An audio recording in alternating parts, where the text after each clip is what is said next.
ଗୋଟେ ପ୍ରଶ୍ନ ସହିତ ମୁଁ ଆରମ୍ଭ କରିବାକୁ ଚାହେଁ, ତାହା ହେଉଛି ହୁ ଇଜ ଗଡ୍।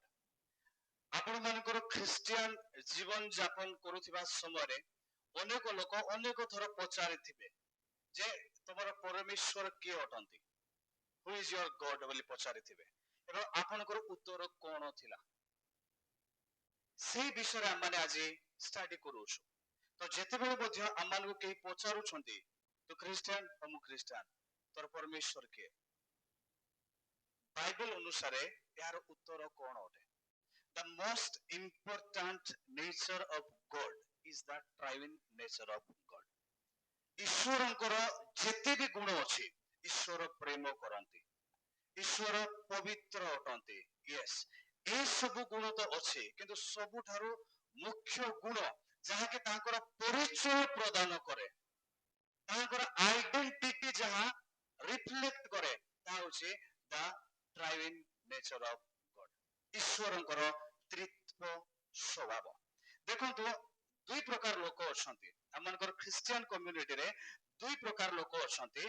ଗୋଟେ ପ୍ରକାର ଲୋକ, ଗୋଟେ ଭାଗର ଲୋକ, ସେମାନେ ତ୍ରିଏକ ଈଶ୍ୱର ବିଷୟରେ ଜାଣନ୍ତି, ସେମାନେ ପିତା ପୁତ୍ର ପବିତ୍ର ଆତ୍ମା ବୋଲି ସେମାନେ ମାନନ୍ତି। ମେବି ସେମାନେ ଏହି ତ୍ରିଏକ ଈଶ୍ୱର ବିଷୟରେ ଅଧିକ ଗଭୀର ଭାବରେ ଜାଣି ନ ପାରନ୍ତି, କିନ୍ତୁ ସେମାନେ ବିଶ୍ୱାସ କରନ୍ତି ଯେ ଆମମାନଙ୍କର ପରମେଶ୍ୱର ତ୍ରିତ୍ବ ପରମେଶ୍ୱର ଅଟନ୍ତି, ତ୍ରିଏକ ଈଶ୍ୱର ଅଟନ୍ତି।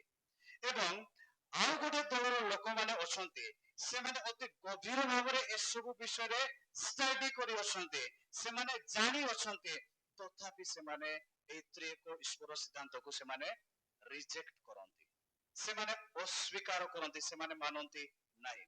ଏହି ତ୍ରିଏକ ଈଶ୍ୱର ସିଦ୍ଧାନ୍ତ ସେମିନାରର ମୁଖ୍ୟ ଉଦ୍ଦେଶ୍ୟ ହେଉଛି ଏହା ଯେ ଆମମାନେ କି ପ୍ରକାର ଏହି ବିଷୟକୁ ଜାଣିବା, ବୁଝିବା ଏବଂ ବାଇବେଲ ଭିତ୍ତିକ ଈଶ୍ୱରଙ୍କୁ ଆମମାନେ ଗୌରବ ଦେବା, ତାଙ୍କର ଗୁଣ ସକାଶ, ଏବଂ ଭଣ୍ଡ ଶିକ୍ଷା ଦଳ ମାନଙ୍କ ଠାରୁ ଆମମାନେ ନିଜକୁ ସୁରକ୍ଷିତ ରଖିବା, ଏବଂ ଆମମାନଙ୍କର ଖ୍ରୀଷ୍ଟରେ ଭାଇ ଏବଂ ଭଉଣୀ ପୁଣି ମଣ୍ଡଳୀ ମାନଙ୍କୁ ଆମମାନେ ସୁରକ୍ଷିତ ରଖିବା, ସେଥିପାଇଁ ଆମମାନେ ଏଠାରେ ଏକତ୍ରିତ ହୋଇଅଛୁ।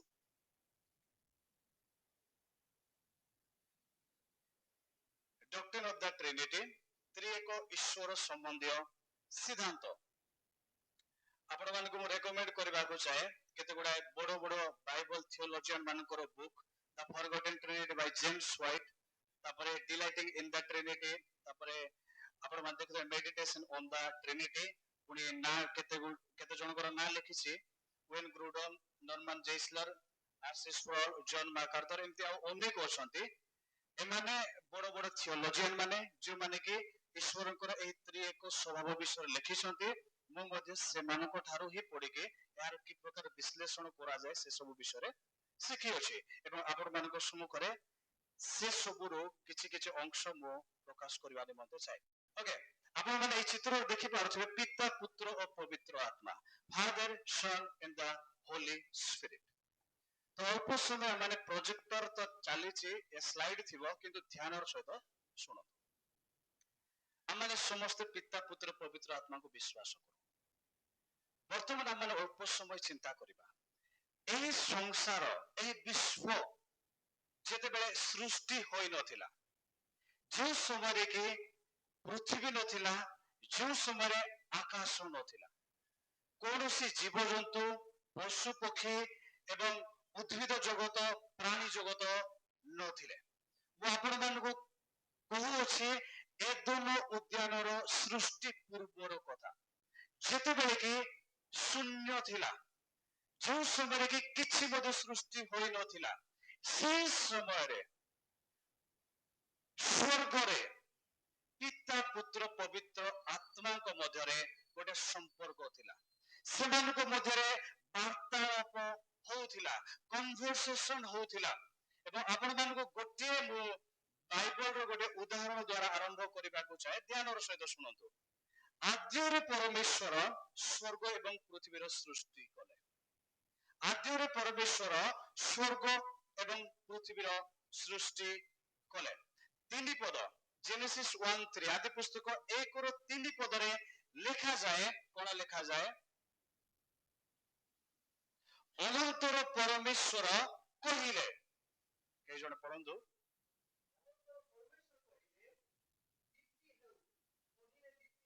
ପ୍ରେଜ୍ ଦ ଲର୍ଡ।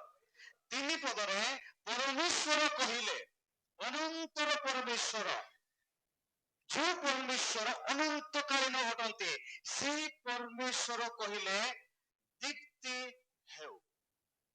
ଏଠାରେ ଗୋଟେ ଗୁରୁତ୍ୱପୂର୍ଣ୍ଣ ଶବ୍ଦ ହଉଛି ପରମେଶ୍ୱର କହିଲେ, କହିଲେ। The word spoken from the mouth of God. ଯୋଉ ସ୍ପିଚ୍ ପରମେଶ୍ୱରଙ୍କର ମୁଖରୁ ନିର୍ଗତ ହଉଛି ଏବଂ ଯୋଉ ସ୍ପିଚ୍ ପରମେଶ୍ୱରଙ୍କର ମୁଖରୁ ନିର୍ଗତ ହୋଇ ପରମେଶ୍ୱର ଯାହା ଆଦେଶ ଦେଲେ ଦୀପ୍ତି ହେଉ, ସେଇ ଦୀପ୍ତି ତତ୍କ୍ଷଣାତ୍ ସୃଷ୍ଟିରେ ପରିଣତ ହଉଛି। ସେହି କହିଲେ, ସେଇ ସ୍ପିଚ୍ କଣ ଅଟେ? ସେଇ ପରମେଶ୍ୱରଙ୍କର ମୁଖରୁ ନିଃସୃତ ବାକ୍ୟ କଣ ଏବଂ କିଏ ଥିଲେ? ଆମେ ଯଦି ବାକ୍ୟରେ ଦେଖିବା, ଯୌନ ଏକ ପର୍ବ, ଯୌନ ଏକ ପର୍ବର ଏକ ପଦ, ଆଦ୍ୟରେ ବାକ୍ୟ ଥିଲେ, ବାକ୍ୟ ଈଶ୍ୱରଙ୍କ ସହିତ ଥିଲେ, ସେହି ବାକ୍ୟ ଈଶ୍ୱର ଥିଲେ।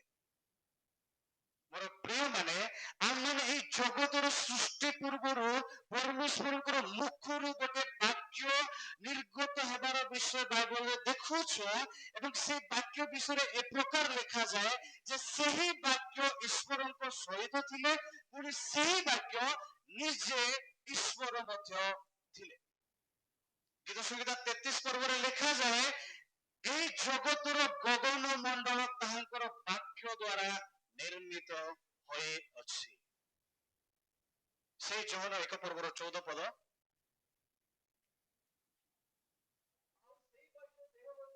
ଆଉ ସେହି ବାକ୍ୟ ଦେହବନ୍ତ ହେଲେ। ଆମମାନେ ସେ ବାକ୍ୟ ବିଷୟରେ କଥା ହଉଛୁ।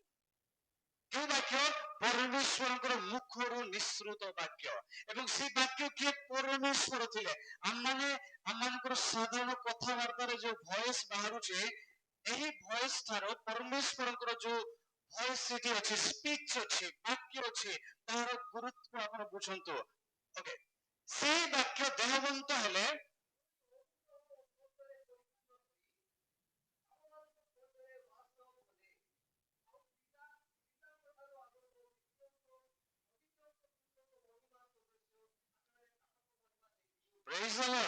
ଯୋଉ ପରମେଶ୍ୱରଙ୍କର ମହିମା ସମ୍ମୁଖରେ ଜିସାଳ ଭାବବାଦୀ ଯେତେବେଳେ ଯାଉଛନ୍ତି ଆଉ କହୁଛନ୍ତି, ହାୟ ମୁଁ ତ ମରିଗଲି, ମୁଁ ଅଶୁଚି ଅଷ୍ଟାଧାର ବିଶିଷ୍ଟ ମନୁଷ୍ୟ, ହେ ଧର୍ମମୟ ଧର୍ମମୟ ଧର୍ମମୟ। ଏକ୍ସାକ୍ଟ ଟ୍ରାନ୍ସଲେସନରେ କଣ? ହେ ପବିତ୍ର ପବିତ୍ର ପବିତ୍ର, ମୁଁ ଅଶୁଚି। ସେ ପରମେଶ୍ୱରଙ୍କର ମହିମା ଯୌନ ଏକ ପର୍ବରେ କଣ ଲେଖାଯାଏ? ଯୀଶୁ ଖ୍ରୀଷ୍ଟ ଯେତେବେଳେ ତାଙ୍କର ସେ ଈଶ୍ୱରୀୟ ସ୍ୱଭାବରେ ମନୁଷ୍ୟ ରୂପକୁ ଫିକ୍ସ କରାଗଲା, ମନୁଷ୍ୟ ରୂପରେ ସେ ଅବତୀର୍ଣ୍ଣ ହେଲେ, ସେତେବେଳେ ଈଶ୍ୱରଙ୍କର ସମ୍ପୂର୍ଣ୍ଣ ମହିମା ତାହାଙ୍କୁ ଆମମାନେ ଦେଖିବାରେ ପ୍ରକାଶନ ପ୍ରାପ୍ତ ହେଲୁ। ପ୍ରେଜ୍ ଦ ଲର୍ଡ। ମୋର ପ୍ରିୟ ମାନେ, ଆଦ୍ୟରେ ପରମେଶ୍ୱର ଯାହା ସୃଷ୍ଟି କରିଗଲେ, ସେ ଯେତେବେଳେ କହୁଥିଲେ ଏହା ସୃଷ୍ଟି ହଉ, ଯୋଉ ବାକ୍ୟ ତାଙ୍କ ମୁଖରୁ ନିର୍ଗତ ହଉଥିଲା, ସେହି ବାକ୍ୟ ନୂତନ ନିୟମରେ ଆମେ ଦେଖୁଛୁ ଦେହବନ୍ତ ହୋଇ ଯୀଶୁ ଖ୍ରୀଷ୍ଟଙ୍କ ରୂପରେ ସେ ବାସ କଲେ। ଆଉ ଗୋଟେ ବିଷୟ ମନେ ପକାବାକୁ ଚାହେଁ, ସେଇ ଆଦି ପୁସ୍ତକ 1-2 ପଦରେ କଣ ଲେଖାଯାଏ? ପରମେଶ୍ୱରଙ୍କର ଆତ୍ମା ମଧ୍ୟ ଜଳ ଉପରେ ପରିବ୍ୟାପ୍ତ ଥିଲା। The spirit of the Lord was hovering over the sea, water. ତ ଆମେ ଯଦି ଓଭରଅଲ ବାଇବଲରେ ଦେଖିବା, ବାଇବଲ ଏହା ପ୍ରକାଶ କରେ ଯେ ପରମେଶ୍ୱର ତ ଅଛନ୍ତି, ସେ ପରମେଶ୍ୱର ଯେତେବେଳେ କହୁଛନ୍ତି, ତାଙ୍କ ମୁଖରୁ ଯୋଉ ବାକ୍ୟ ନିର୍ଗତ ହଉଛି, ସେ ବାକ୍ୟ ସାଧାରଣ ବାକ୍ୟ ନୁହେଁ, ସେ ବାକ୍ୟ ହଉଛି the incarnate word of God। ସେ ବାକ୍ୟ ହଉଛି ଗୋଟେ ସୃଷ୍ଟି କରିପାରିବା ଶକ୍ତିମାନ ବାକ୍ୟ ଏବଂ ସେ ବାକ୍ୟ କିଏ? ଯୀଶୁ ଖ୍ରୀଷ୍ଟ। କଲୋସିଆରେ ଲେଖାଯାଏ, ଯୀଶୁଙ୍କ ବିନା କୌଣସି ବିଷୟ ମଧ୍ୟ ସୃଷ୍ଟି ହୋଇନାହିଁ। ସେ ଯୌନ 1:3 ମଧ୍ୟ ଲେଖାଯାଏ, ଏମିତି କୌଣସି ବିଷୟ ନାହିଁ ଯାହାକି ଯୀଶୁଙ୍କର ବିନା ସୃଷ୍ଟି ହୋଇଅଛି। ପ୍ରେଜ୍ ଦ ଲର୍ଡ। ଏହା ହଉଛି ଈଶ୍ୱରଙ୍କର ସ୍ୱଭାବର ତିନୋଟି ବ୍ୟକ୍ତିତ୍ୱ, ପିତା, ପୁତ୍ର ଏବଂ ପବିତ୍ର ଆତ୍ମା। ସେମାନଙ୍କ ବିଷୟରେ ଆମେ ଆଜି ଅଧ୍ୟୟନ କରୁଅଛୁ। ଏକ ଈଶ୍ୱରଙ୍କର ତିନୋଟି ବ୍ୟକ୍ତିତ୍ୱ। ଏକ ଈଶ୍ୱରଙ୍କର ତିନୋଟି ବ୍ୟକ୍ତିତ୍ୱ। ମୁଁ କେବଳ ଗୋଟେ ସ୍ଲାଇଡରେ ଏଟାକୁ ରିପିଟ କରିଦେବାକୁ ଚାହେଁ, ଆପଣମାନେ ଧ୍ୟାନର ସହିତ ଦେଖନ୍ତୁ। ଆମେ ଯେତେବେଳେ ମଧ୍ୟ ତ୍ରିଏକ ଈଶ୍ୱର ବିଷୟରେ ଭାବୁଛୁ, এই চারটা পয়েন্টକୁ ଆପଣ ମନେ ରଖିବା ନିମନ୍ତେ ଚେଷ୍ଟା କରନ୍ତୁ। Number 1, there is only one God, କେବଳ ଏକମାତ୍ର ଈଶ୍ୱର ଅଛନ୍ତି। ଆଜି ଅନେକ ଲୋକ ଅଛନ୍ତି, ଆଗକୁ ମୋର ଅଛି ସ୍ଲାଇଡରେ, ସେମାନେ କୁହନ୍ତି ତମେ ତ ତିନିଟା ପରମେଶ୍ୱର ପୂଜା କରୁଅଛ, ଆରାଧନା କରୁଅଛ। ନାଇଁ, ସେମାନେ କୁହନ୍ତୁ, କିନ୍ତୁ ଆପଣ ମାନେ ଜାଣନ୍ତୁ, we worship only one true God, ଆମେ କେବଳ ଏକମାତ୍ର ସତ୍ୟ ଈଶ୍ୱରଙ୍କର ଉପାସନା କରୁ। ସେକେଣ୍ଡ ପଏଣ୍ଟ, ଏହି ଏକମାତ୍ର ପରମେଶ୍ୱର ତିନୋଟି ଭିନ୍ନ ଭିନ୍ନ ସ୍ୱର୍ଗୀୟ ବ୍ୟକ୍ତିଙ୍କୁ ନେଇ ଗଠିତ। There are three distinct divine person in the only one true God. ଏକମାତ୍ର ଈଶ୍ୱରଙ୍କର ତିନୋଟି ବ୍ୟକ୍ତିତ୍ୱ ରହିଅଛି, ପିତା, ପୁତ୍ର ଏବଂ ପବିତ୍ର ଆତ୍ମା। ତିନି number point, three persons are called God. ଏହି ତିନି ଜଣ ବ୍ୟକ୍ତିଙ୍କୁ ଈଶ୍ୱର ବୋଲି କୁହାଯାଏ। ଏଠି ଗୋଟେ କନଫ୍ୟୁଜ, ତିନି ଜଣ ବ୍ୟକ୍ତିଙ୍କୁ ଯଦି ଆମେ ଈଶ୍ୱର ଈଶ୍ୱର ଈଶ୍ୱର ବୋଲି କହୁଛୁ, ତାହେଲେ କେତେଟା ଈଶ୍ୱର ହଉଛନ୍ତି? ତିନିଟା। ଏହା କେମିତି ସମ୍ଭବ, ଆଗକୁ ଆମେ ଦେଖିବା। 4 ନମ୍ବର ପଏଣ୍ଟ, କେବଳ ସେମାନେ ଏକ ଈଶ୍ୱରଙ୍କର ତିନୋଟି ବ୍ୟକ୍ତିତ୍ୱ ନୁହନ୍ତି। 4 ନମ୍ବର ପଏଣ୍ଟ କଣ? They are co-equal, co-eternal and co-existent. ସେମାନେ ପରସ୍ପର ସମାନ ଅଟନ୍ତି, ସେମାନେ ଅନନ୍ତ କାଳରୁ ରହି ଆସୁଅଛନ୍ତି, ସେମାନେ ଏକ ସମୟରୁ ରହି ଆସୁଅଛନ୍ତି। ଅନେକ ଲୋକ କହନ୍ତି ଯେ ଯୀଶୁଖ୍ରୀଷ୍ଟ ଯେତେବେଳେ ଜନ୍ମ ହେଲେ ମରିୟମଙ୍କ ଗର୍ଭରୁ, ସେବେଠୁ ଯୀଶୁଖ୍ରୀଷ୍ଟଙ୍କର ତାଙ୍କର ଯୁଗ ଆରମ୍ଭ ହେଲା। ଶୁଣିଛନ୍ତି? କହିଥାନ୍ତି ଆଉ ବର୍ତ୍ତମାନ ପବିତ୍ର ଆତ୍ମାଙ୍କର ଯୁଗ ଚାଲିଛି, ଯୀଶୁ ତ ପଳେଇଲେ। ନାଇଁ ନାଇଁ ନାଇଁ, ସେମାନେ ଆରମ୍ଭରୁ ରହି ଆସୁଅଛନ୍ତି। ଆପଣ ମାନେ ଶୁଣିଥିବେ ଚିରନ୍ତନ ଆତ୍ମା ବୋଲି ଏଭଳି ପୁସ୍ତକରେ ଲେଖାଯାଏ। ତାର ଅର୍ଥ କଣ? ସେ ଆରମ୍ଭରୁ ଅଛନ୍ତି। ଯୀଶୁ ଗଲା ପରେ ଆସିଲେ, କିନ୍ତୁ ସେ ଆରମ୍ଭରୁ ଅଛନ୍ତି, ତାଙ୍କର ଅସ୍ତିତ୍ୱ ଆରମ୍ଭରୁ ରହିଅଛି। ଏବଂ ଯୀଶୁ ଖ୍ରୀଷ୍ଟ ମଧ୍ୟ ପୁରାତନ ନିୟମରେ ଜେନେସିସ୍ 1 ରେ ଆପଣ ମାନଙ୍କୁ ଦେଖେଇଲେ ଯେ ସେ ହେଉଛନ୍ତି ଦ ଇନକାର୍ନେଟ ୱାର୍ଡ ଅଫ ଗଡ। এই ଚାରିଟି ବିଷୟ ଆପଣ ମାନେ ମନେ ରଖିବା ନିମନ୍ତେ ଚେଷ୍ଟା କରନ୍ତୁ। ଆସନ୍ତୁ ବର୍ତ୍ତମାନ ଆମେ ଆଗକୁ ଯିବା। ଏହା ଏକ ମିଷ୍ଟ୍ରି ଅଟେ, ଏ ବିଷୟରେ ଭାଇ ଜେମ୍ସ କହିଗଲେ। ମିଷ୍ଟ୍ରିର ଅର୍ଥ ହେଉଛି ଏହା ଯେ ଏମିତି ଗୋଟେ ନିଗୁଡ ତତ୍ତ୍ୱ ଯାହାକି ଆମମାନଙ୍କର ମନୁଷ୍ୟ ମାନଙ୍କର ମାନସିକ ଯୋଉ କେପାବିଲିଟି ରହିଅଛି, ସେ ଅନୁସାରେ ଆମେ ହୁଏତ ବୁଝିପାରିବାନି। ଯେସାୟା 55 8 ଏବଂ 9 ପଦରେ ଲେଖାଯାଏ, ଯେହେତୁ ସଦାପ୍ରଭୁ କହନ୍ତି ଆମର ସଂକଳ୍ପ ସକଳ ତୁମ୍ଭମାନଙ୍କର ସଂକଳ୍ପ ପରି ନୁହେଁ, କିମ୍ବା ତୁମ୍ଭମାନଙ୍କର ମାର୍ଗ ସକଳ ଆମ୍ଭର ମାର୍ଗ ପରି ନୁହେଁ। କାରଣ ପୃଥିବୀ ଅପେକ୍ଷା ଆକାଶ ମଣ୍ଡଳ ଯେପରି ଉଚ୍ଚ, ସେପରି ଆମ୍ଭର ମାର୍ଗ ସକଳ ତୁମ୍ଭମାନଙ୍କର ମାର୍ଗ ଅପେକ୍ଷା ଓ ଆମ୍ଭର ସଂକଳ୍ପ ସକଳ ତୁମ୍ଭମାନଙ୍କ ସଂକଳ୍ପ ଅପେକ୍ଷା ଉଚ୍ଚତର ଅଟେ। ଆମମାନେ କଣ କରୁଛୁ? ଏଠାରେ ଗୋଟେ ଦୌଡ଼ିର ଚିତ୍ର ଅଛି, ଦେଖନ୍ତୁ। ଯୋଉ ବକ୍ସ ଭିତରେ ଅଛି ତାର ଶେଷ ବି ଜଣା ପଡୁନାହିଁ, ତାର ଆରମ୍ଭ ବି ଜଣା ପଡୁନାହିଁ, କିନ୍ତୁ ଆମେ ଦୌଡକୁ ଦେଖିପାରୁଛୁ। ଦୌଡିର ରଙ୍ଗ କଣ?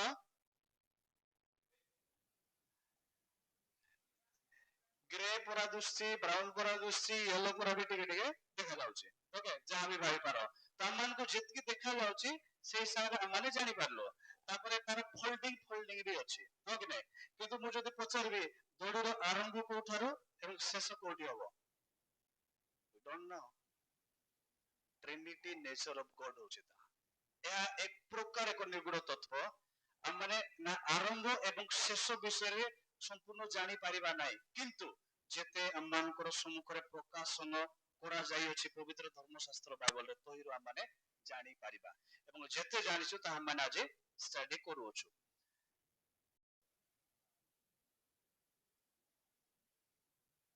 ଓକେ, ଆମେ ପ୍ରଥମେ ଦେଖିବା, ଯେହେତୁ ଟ୍ରିନିଟି କାହାକୁ କୁହାଯାଏ ସେ ବିଷୟରେ ଆମେ ଶୁଣିଗଲୁ। ବର୍ତ୍ତମାନ ଆମେ ଗୋଟେ ବିଷୟ ଚିନ୍ତା କରିବା, ଟ୍ରିନିଟି ବିଷୟରେ କାହିଁକି ଷ୍ଟଡି କରୁଛୁ? What is the importance and necessity of the Trinity? ତ୍ରିଏକ ଈଶ୍ୱରୀୟ ସ୍ୱଭାବର ପ୍ରାଧାନ୍ୟତା କଣ ଏବଂ ତାହାର ଆବଶ୍ୟକତା କଣ ଅଟେ? ମନେ ରଖନ୍ତୁ, ସେଇ ଚିତ୍ର ଆପଣ ମାନେ ଦେଖିପାରୁଥିବେ, ମଝିରେ ଈଶ୍ୱର ଲେଖା ହେଇଛି।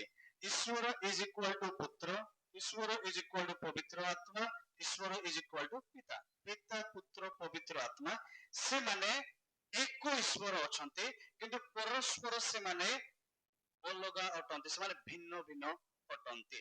ଆଗକୁ ଆପଣ ମାନେ ବୁଝିପାରିବେ। ଆମେ କାହିଁକି ତ୍ରିଏକ ଈଶ୍ୱର ସିଦ୍ଧାନ୍ତ ବିଷୟରେ ଷ୍ଟଡି କରୁଅଛୁ? ତ୍ରିଏକ ସ୍ୱଭାବ ବିଷୟରେ ଜାଣିବା ଓ ବିଶ୍ୱାସ କରିବା ଆବଶ୍ୟକ କି? ଅନେକ ଲୋକ କୁହନ୍ତି, ମୁଁ ଶୁଣିଛି ଅନେକ ଲୋକ କୁହନ୍ତି କଣ ଟ୍ରିନିଟି ବିଷୟରେ ଜାଣିଲେ କଣ ହେଇଯିବ? ନାଇଁ, ବହୁତ କିଛି, ନ ଜାଣିଲେ ବହୁତ କିଛି ହୋଇଯିବ। ଜାଣିବାଟା ଛାଡି ଦିଅନ୍ତୁ, ନ ଜାଣିଲେ ବହୁତ ଅସୁବିଧା ହବ। କଣ ଏହାକୁ ଜାଣିବା ଅତି ଗୁରୁତ୍ୱପୂର୍ଣ୍ଣ ଅଟେ। ଏହି ସ୍ୱଭାବ ବିଷୟରେ ଯଦି ଜାଣିବା ନାହିଁ, ତାହେଲେ ଈଶ୍ୱରଙ୍କ ପ୍ରକୃତ ସ୍ୱଭାବ ଯାହା ଅଛି ତହିଁରେ ମିଥ୍ୟା ଓ ବିକୃତ ଗୁଣ ସବୁ ମିଶ୍ରିତ ହୋଇଯିବ। ଅର୍ଥାତ୍ ଈଶ୍ୱରଙ୍କର ଯାହା ବାସ୍ତବିକ ଗୁଣ ଅଛି, ଆମେ ତାଙ୍କର ତ୍ରିଏକ ସ୍ୱଭାବ ବିଷୟରେ ଯଦି ଜାଣିବା ନାହିଁ, ତାହେଲେ ଆମକୁ ଯେମିତି ଇଚ୍ଛା ସେମିତି ଆମେ ବ୍ୟବହାର କରିପାରିବା, ଯାହାକି ପାପ ଅଟେ ଏବଂ ଭୁଲ ଅଟେ। ବାଇବଲରେ ଲେଖାଯାଏ, ଦ୍ୱିତୀୟ ବିବରଣୀ 4:2 ପୁଣି ରେଭେଲେସନ ପ୍ରକାଶିତ ବାକ୍ୟ 22:18 ଲେଖାଯାଏ, କିଛି ମଧ୍ୟ ଯୋଗ କର ନାହିଁ କିମ୍ବା ବିୟୋଗ କର ନାହିଁ। ଯେତିକି ଅଛି ସେତିକି ଆପଣ ମାନେ ଶିଖନ୍ତୁ ଏବଂ ବିଶ୍ୱାସ କରନ୍ତୁ। କେତେଟା ଭଣ୍ଡ ଶିକ୍ଷା ଦଳ ଗୁଡିକ ଅଛନ୍ତି, ଏମାନଙ୍କ ଠାରୁ ଦୂରରେ ରହିବାକୁ ପଡିବ। ଏମାନେ ଟ୍ରିନିଟି ଉପରେ ଯେଉଁମାନେ ଦୁର୍ବଳ, ପୁଣି ଯେଉଁମାନେ ଏତେ କିଛି ବିଷୟ ଜାଣିନାହାନ୍ତି, ଏମାନଙ୍କୁ ମାନେ ସେ ପ୍ରକାର ଲୋକମାନଙ୍କୁ ଏହି ଦଳର ଲୋକମାନେ ପରିବର୍ତ୍ତନ କରିଦଉଛନ୍ତି ଏବଂ ସେମାନଙ୍କର ସେ ଭଣ୍ଡ ଶିକ୍ଷାର ବଶୀଭୂତ କରୁଅଛନ୍ତି। ତେଣୁକରି ଏମାନଙ୍କ ଠାରୁ ବଞ୍ଚିବା ନିମନ୍ତେ ଆମମାନଙ୍କୁ ତ୍ରିଏକ ଈଶ୍ୱର ସ୍ୱଭାବ ବିଷୟରେ ଜାଣିବାକୁ ପଡିବ। ମୁଁ ବ୍ରିଫଲି ଏମାନଙ୍କ ବିଷୟରେ ଟିକେ ଟିକେ କହିଦେବି। ୱାନ୍ ଇଜ ପେଣ୍ଟିକୋଷ୍ଟାଲ୍ସ, ପାପଡ଼ାହାଣ୍ଡିରେ ଅଛନ୍ତି, ସେମାଳରେ ଅଛନ୍ତି, ପାଖାପାଖି ନବରଙ୍ଗପୁରରେ ବହୁତ ଅଛନ୍ତି। ଓନ୍ଲି ଜିଜସ୍ ଦଳ, କେବଳ ଯୀଶୁ ମଣ୍ଡଳୀ ବୋଲି ଅଛନ୍ତି। ସେମାନଙ୍କର ଶିକ୍ଷା କଣ? ଯେ ସେମାନଙ୍କର ଜାଣିଦିଅନ୍ତୁ, ସେମାନେ ତ୍ରିଏକ ଈଶ୍ୱର ସିଦ୍ଧାନ୍ତକୁ ମାନନ୍ତି ନାହିଁ। ସେମାନେ ଏହାକୁ କଣ ବୋଲି କହନ୍ତି? ଭୁଲ ବୋଲି କହନ୍ତି। ଏବଂ ଭୁଲ କାହିଁକି କୁହନ୍ତି? ସେମାନେ କୁହନ୍ତି ଯେ ଈଶ୍ୱରଙ୍କର ଅସ୍ତିତ୍ବ ଏକ ଅଟେ, ପୁଣି ତାଙ୍କର ବ୍ୟକ୍ତିତ୍ବ ମଧ୍ୟ ଏକ ଅଟେ। କହିବାର ଅର୍ଥ କଣ? ଈଶ୍ୱର ଗୋଟେ ହିଁ ଅଟନ୍ତି। ଆମେ ଯୋଉ କହୁଛୁ ତ୍ରିଏକ ଈଶ୍ୱର ମାନେ କଣ? ଈଶ୍ୱର ତାଙ୍କର ଏସେନ୍ସ ଅନୁସାରେ, ପ୍ରକୃତି ସ୍ୱଭାବ ଅନୁସାରେ ଏକ ଅଟନ୍ତି, କିନ୍ତୁ ବ୍ୟକ୍ତି ତାଙ୍କର ତିନୋଟି ଅଛନ୍ତି। ଯାହା ସେ ବଢିଆ ଏକ୍ସପ୍ଲେନ କରୁଥିଲେ ଯେ ମନୁଷ୍ୟ ଭାବରେ ମୁଁ ମାନେ ବିଙ୍ଗ ଅନୁସାରେ, ଏସେନ୍ସ ଅନୁସାରେ What am I ବୋଲି ଯଦି ମତେ କିଏ ପଚାରିବେ, ତମେ କଣ ଅଟ ବୋଲି ଯିଏ ପଚାରେ, ମୁଁ କଣ କହିବି? ମୁଁ ଏକ ମନୁଷ୍ୟ ଅଟେ। ବାକି ମତେ ଯେତେବେଳେ ପଚରାଯାଏ ତୁମେ କିଏ ଅଟ, ମୁଁ କଣ କହିବି? ମୁଁ ମିଲ୍ଟନ ଅଟେ, ମୁଁ ବ୍ୟକ୍ତି ମିଲ୍ଟନ ଅଟେ। ଆମେ ପରମେଶ୍ୱରଙ୍କୁ ଯେତେବେଳେ ପଚାରିବା, ହେ ପରମେଶ୍ୱର ତୁମେ କଣ ଅଟ, ସେ କହିବେ ମୁଁ ପରମେଶ୍ୱର ଅଟେ। ହେ ପରମେଶ୍ୱର ତୁମେ କିଏ ଅଟ, ପରମେଶ୍ୱର କଣ ଉତ୍ତର ଦେବେ? ପିତା ପୁତ୍ର ଏବଂ ପବିତ୍ର ଆତ୍ମା। ଏକ ଈଶ୍ୱରଙ୍କର ତିନୋଟି ଭିନ୍ନ ଭିନ୍ନ ବ୍ୟକ୍ତିତ୍ବ, ଯାହାକି ଅନନ୍ତ କାଳରୁ ଏକ ଈଶ୍ୱରତ୍ୱରେ ରହି ଆସୁଅଛନ୍ତି। ଏବଂ ଏହି ଶିକ୍ଷାକୁ ଯାହାକି ପ୍ରାଞ୍ଜଳ ରୂପେ ବାଇବଲ ପ୍ରକାଶ କରେ, ଏହି ଓନ୍ଲି ଜିଜସ୍ ଦଳ ଗୁଡିକ ୱାନ୍ସ ପେଣ୍ଟିକୋଷ୍ଟାଲ ବୋଲି ମଧ୍ୟ ସେମାନଙ୍କୁ କୁହାଯାଏ। ସବୁ ପେଣ୍ଟିକୋଷ୍ଟାଲ ନୁହେଁ। ପେଣ୍ଟିକୋଷ୍ଟାଲ ଯେତେବେଳେ ଆରମ୍ଭ ହୋଇଥିଲା 1907 ଆଇ ଥିଙ୍କ, ଏଜୁସା ଷ୍ଟ୍ରିଟ୍ ରେ ଗୋଟେ ରିଭାଇଭାଲ ହଉଛି, ସେଇ ସମୟରେ ପରଭାଷା ଏସବୁ ଯେତେବେଳେ ଆରମ୍ଭ ହେଲା, 3-4 ଦିନ 7 ଦିନ ଯାଏ ବୋଧେ ସେମାନେ ପର ଭାଷାରେ ଗୀତ ଗାଇ ଗାଇ, ଖାଇ ନେଇ ନ ପିଇ, ସେମାନେ ଯେତେବେଳେ ସେ ଆଫ୍ରିକାର କଥା କହୁଛି ଏଜୁସା ଷ୍ଟ୍ରିଟ୍ ରେ ହୋଇଥିଲା, ସେଇ ସମୟରେ ଗୋଟେ ଦଳ ବାହାରିଥିଲେ। ସେଇ ଦଳ ବାହାରିକି ସେମାନେ ଦୁଇ ଭାଗ ହୋଇଗଲେ। ସେ ପେଣ୍ଟିକୋଷ୍ଟାଲ ଗୋଟେ ଭାଗର ଦଳ ହଉଛନ୍ତି ଟ୍ରିନିଟେରିଆନ ପେଣ୍ଟିକୋଷ୍ଟାଲ, ଯୋଉମାନେ କି ତ୍ରିଏକ ଈଶ୍ୱରକୁ ବିଶ୍ୱାସ କରୁଥିବା ପେଣ୍ଟିକୋଷ୍ଟାଲ ମାନେ, ଏବଂ ଆଉ ଗୋଟେ ଦଳ ଯୋଉମାନେ କି ଟ୍ରିନିଟିକୁ ବିଶ୍ୱାସ କରନ୍ତି ନାହିଁ, ଦେ ଆର୍ କଲ୍ଡ ୱାନନେସ୍ ପେଣ୍ଟିକୋଷ୍ଟାଲସ।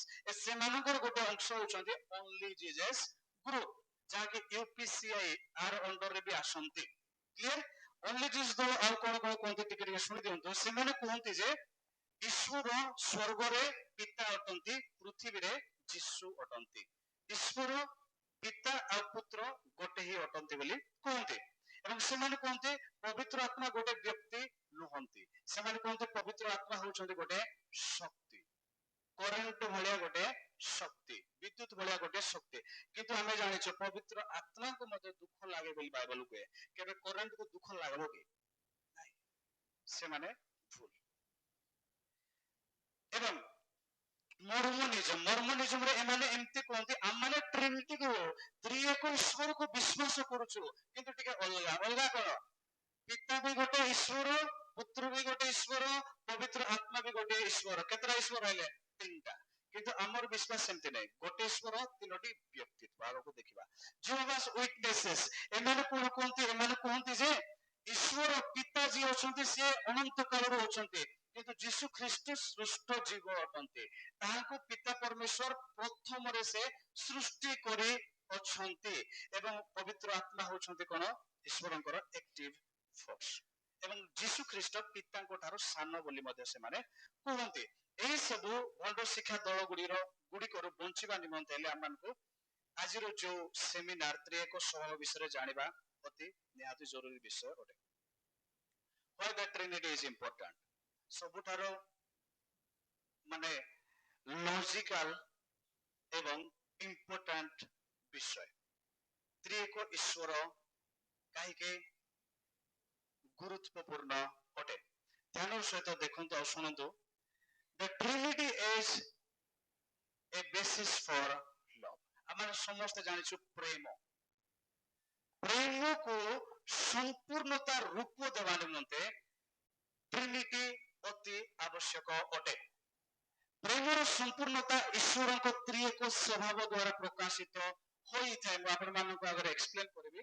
ପ୍ରଥମେ ଆମେ ଦେଖିଦେବା, if God is one person, how can he love himself and experience the love relationship? For example, ମୁଁ ମନେକର ଜଣେ ବ୍ୟକ୍ତି ଅଛି, ମୁଁ ଯଦି କହିବେ ମୁଁ ପ୍ରେମ କରେ, ତ ମୁଁ ପ୍ରେମ କରିବା ନିମନ୍ତେ ମତେ ଅଲଗା ଲୋକ ଜଣେ ଦରକାର, ହଁ କି ନାହିଁ?